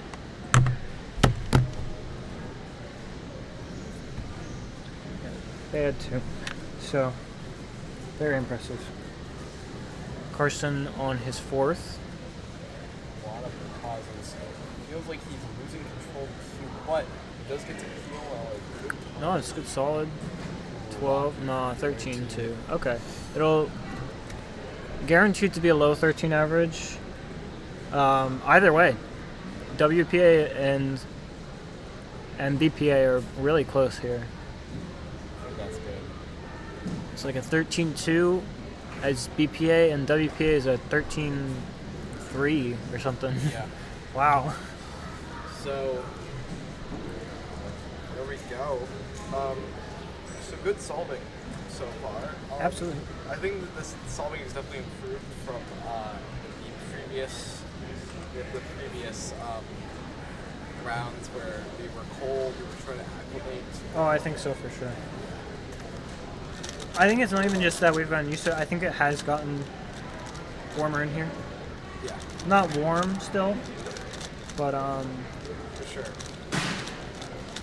still solid for sure. One of the timer displays just fell on the stage. Looks like Fun. Braden's about to go for a solve as well, as you will be able to see in the back. We need to transition. Parsons solve right now. Yeah. Last, like I said, not too much of a difference if it's BPA or WPA. And anything else in the middle will be incredibly consistent, so. Even with that minor fumble, it's a really consistent average. Oh, a pause. Fast start. Still a little locky. Good movement though. Looks like a 14. Yeah. All right. Average for Carson, unfortunately. Still should be like a 13.3 average, 13.4. So Good still stuff solid. from Fairfield Always Run One. Could be second in the round. Do you want to go to our lunch break? I think we should. I think we should move to our lunch break, and we'll join you guys when we have full stomachs. But thank you everyone for watching up till now. We will be right back. Yes. What time? I'm not sure. They did say that they might not do FMC because running behind schedule, but I would guess like an hour from now. Well, it's not going to be that long for us to get back to stream,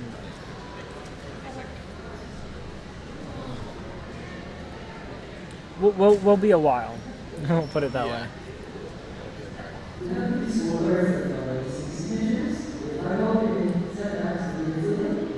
Looks like people are already starting to clear out for lunch as well.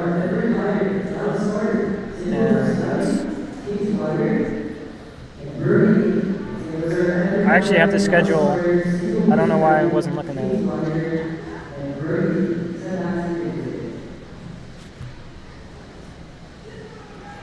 Lunch is from 12:05 to 1:05 on the schedule, and so it looks like we're actually not that far behind schedule.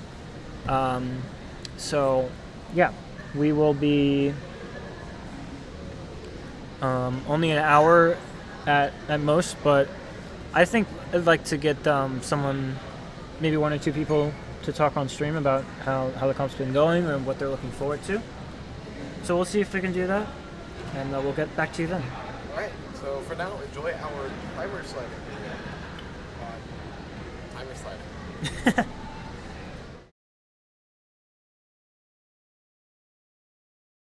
How fast are you at solving a Rubik's Cube?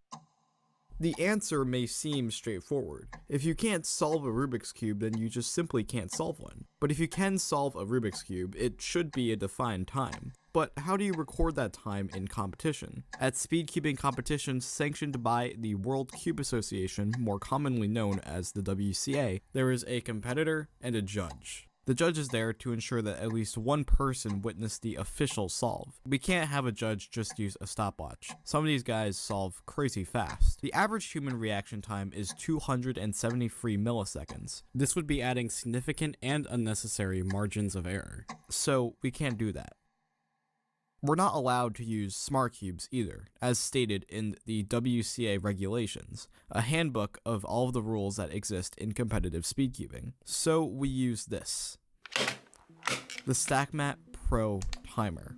The timer is made by SpeedStacks, a cup stacking company, hence the name Speed Stacks. The World Cube Association uses this timer for official solving, and its design has changed over the years. This timer solves a lot of issues. These two pads with the hands and the yellow circles are sensors. They're built so that the timer can be started with hands face down and away from the cube.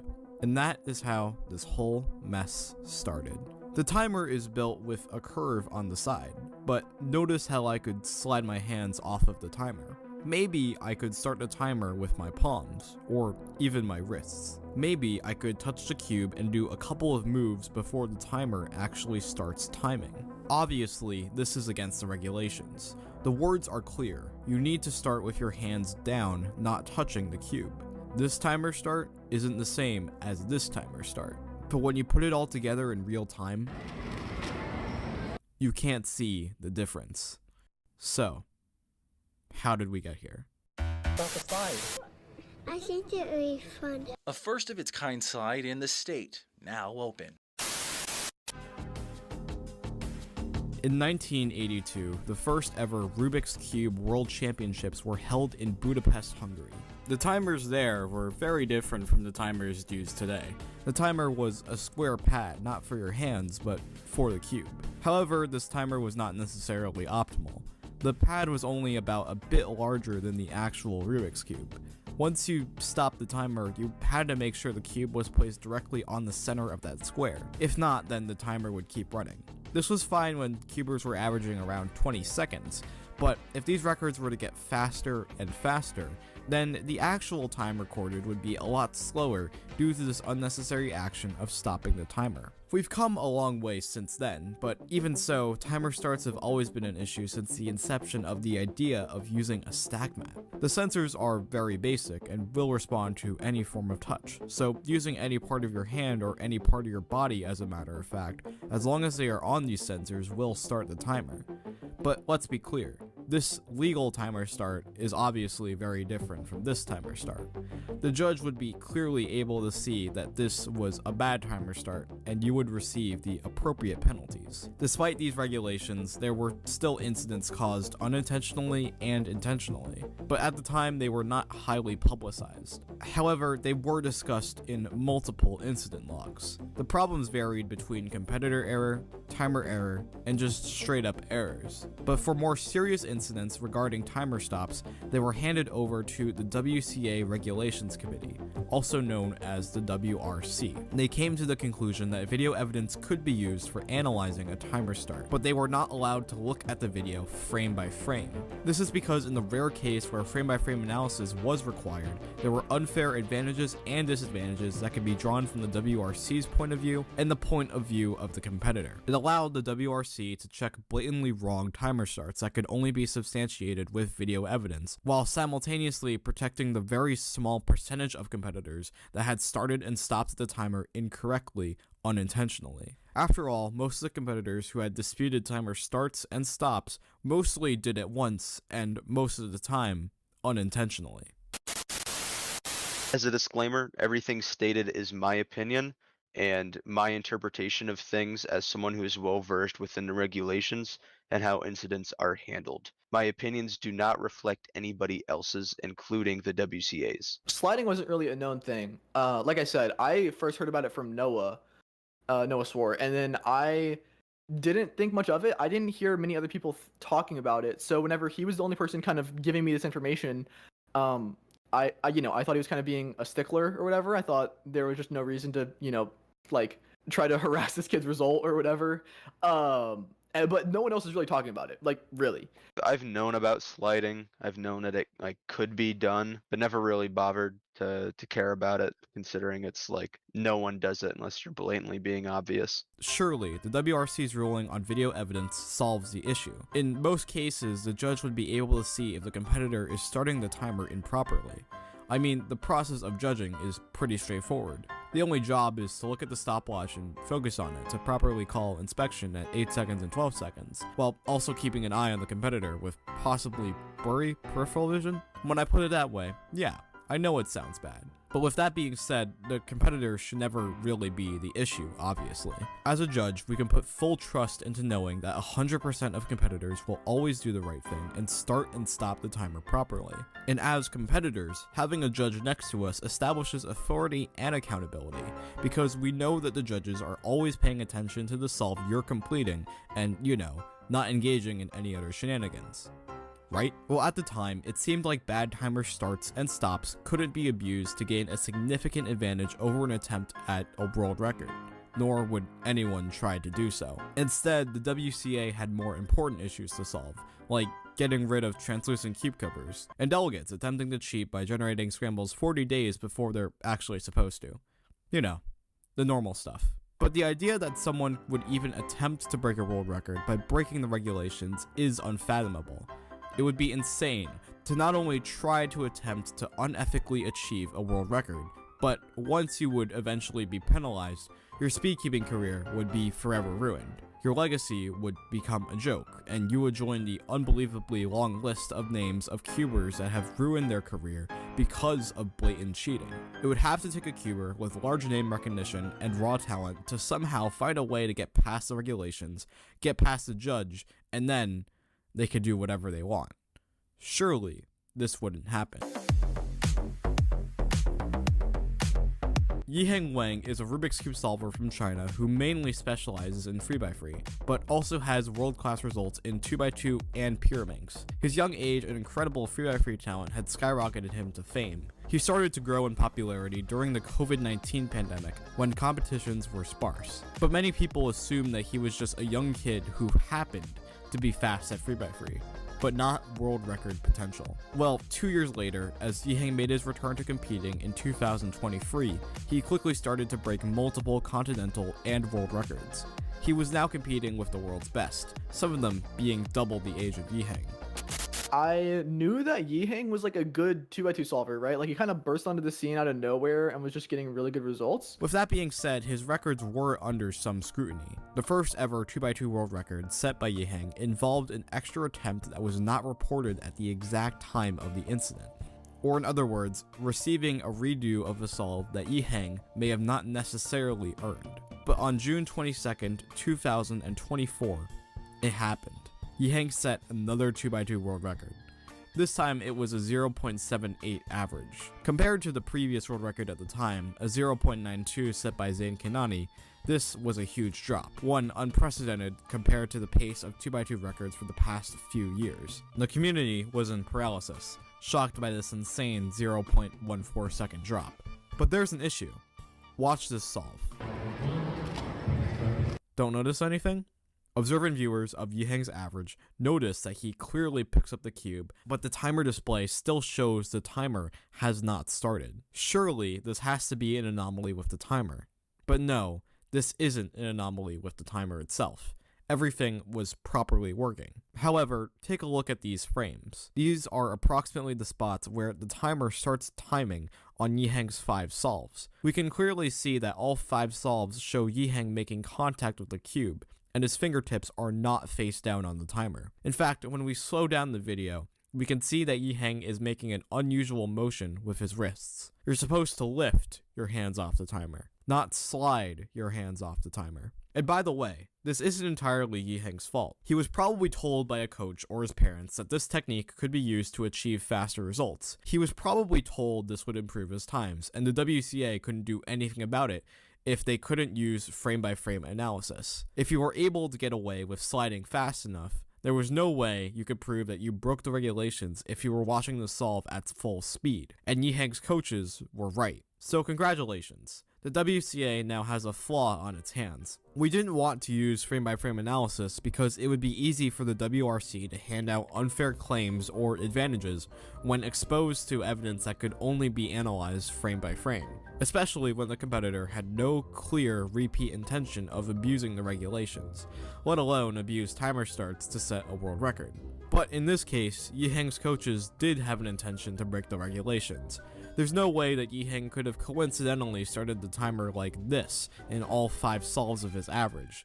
Even so, these records were technically breaking multiple regulations at once, if we count the +2 penalties for improper timer starts that include contact with the puzzle, and straight up DNFs for turning the puzzle before starting the timer. From our analysis of the average, these timer starts in total broke 3 regulations 8 times. An official average with 8 regulation violations probably shouldn't stand.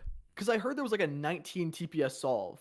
You know, it didn't look like 19 TPS. Like 19 TPS is a crazy number, okay?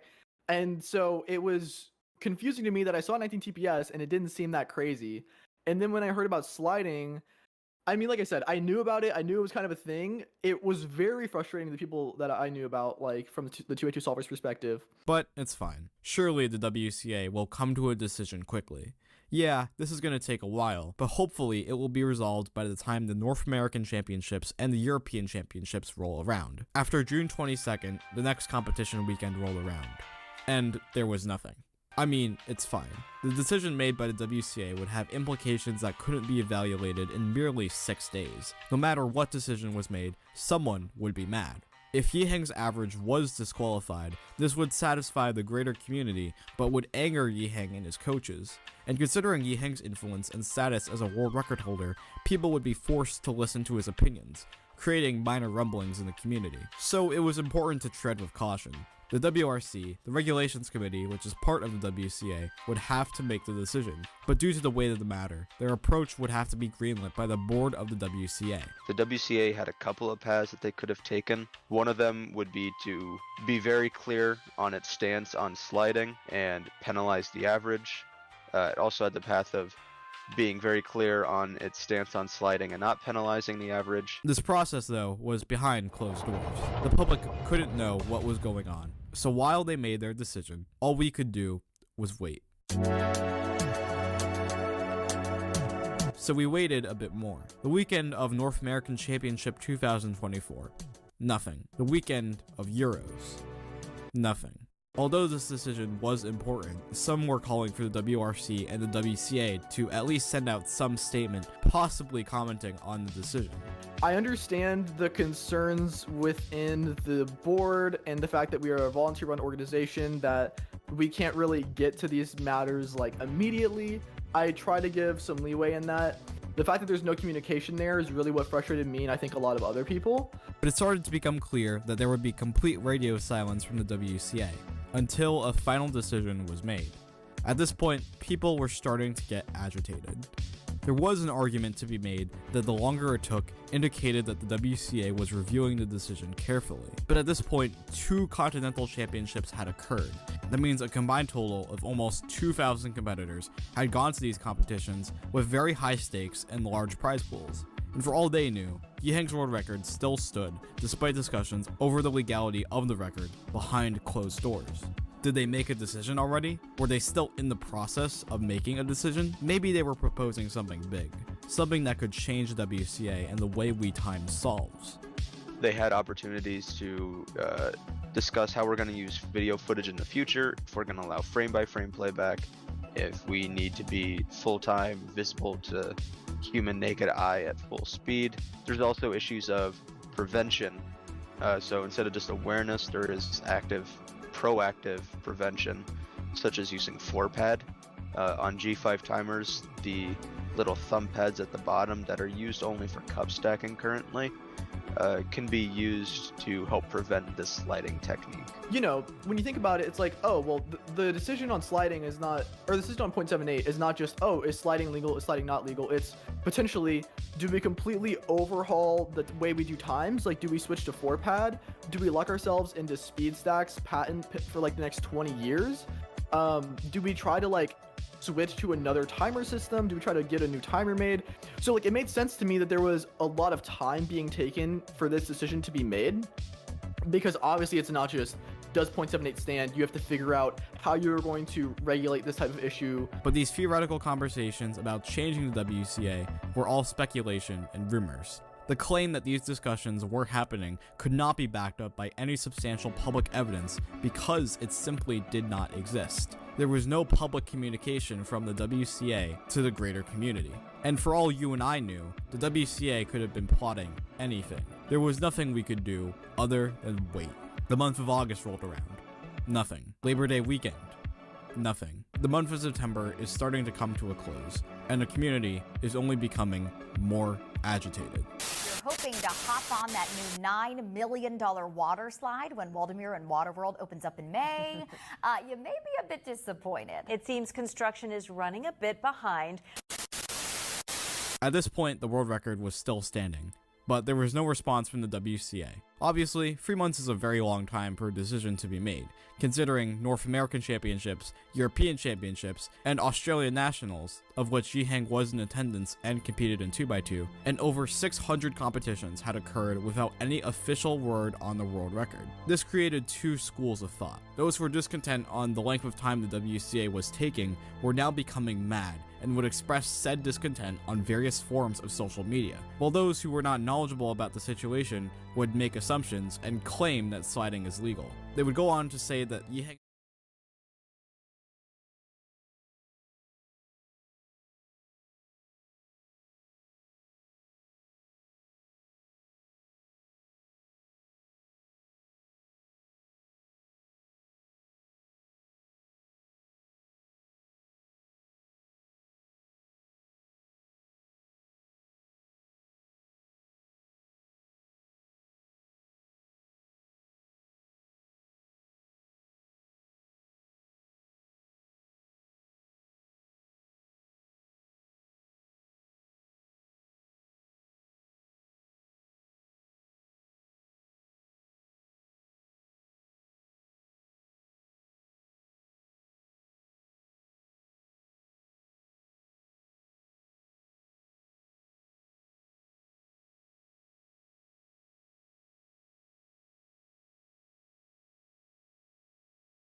We got cables running like between the. Dude, you gotta see this. There's like a gap. I'll run it right now. Yeah, we're just showing it.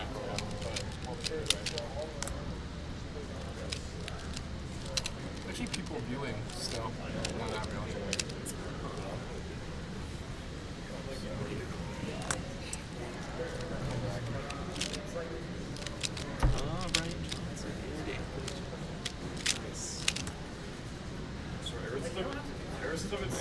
Hello.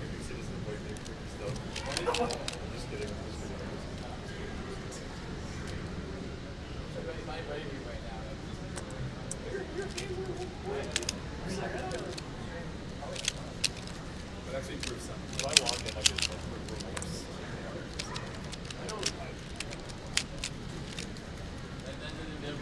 You beat me once. Well, New Jersey and DHS, did you beat me in the rounds leading up to that? Yeah, I have. We'll see what happens. I was wondering Mid-Atlantic to be fair, I did get like a 44 average left.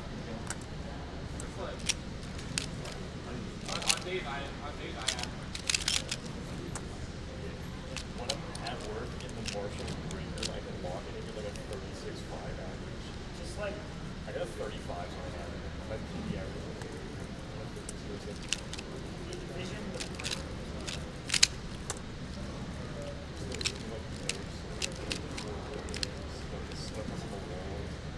Surround yourself with advertising. I would be an actor.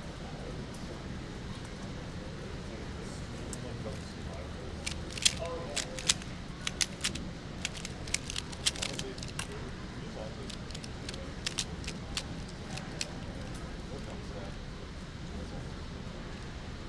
The highway sign.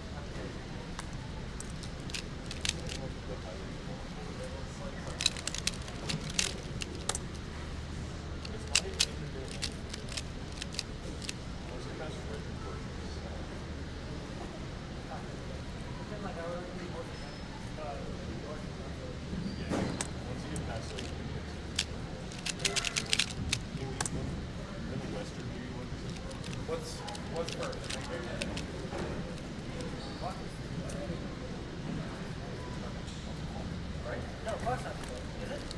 Yeah, it is. It's in the afternoon. Oh yeah. Okay. Goodbye. Clock is at 3:30 apparently. Sit in the suit. Sigma, yeah. It's Pira skewed clock. Yeah, it's a Oh, I didn't know we were. We're not. No, we go with the mic on.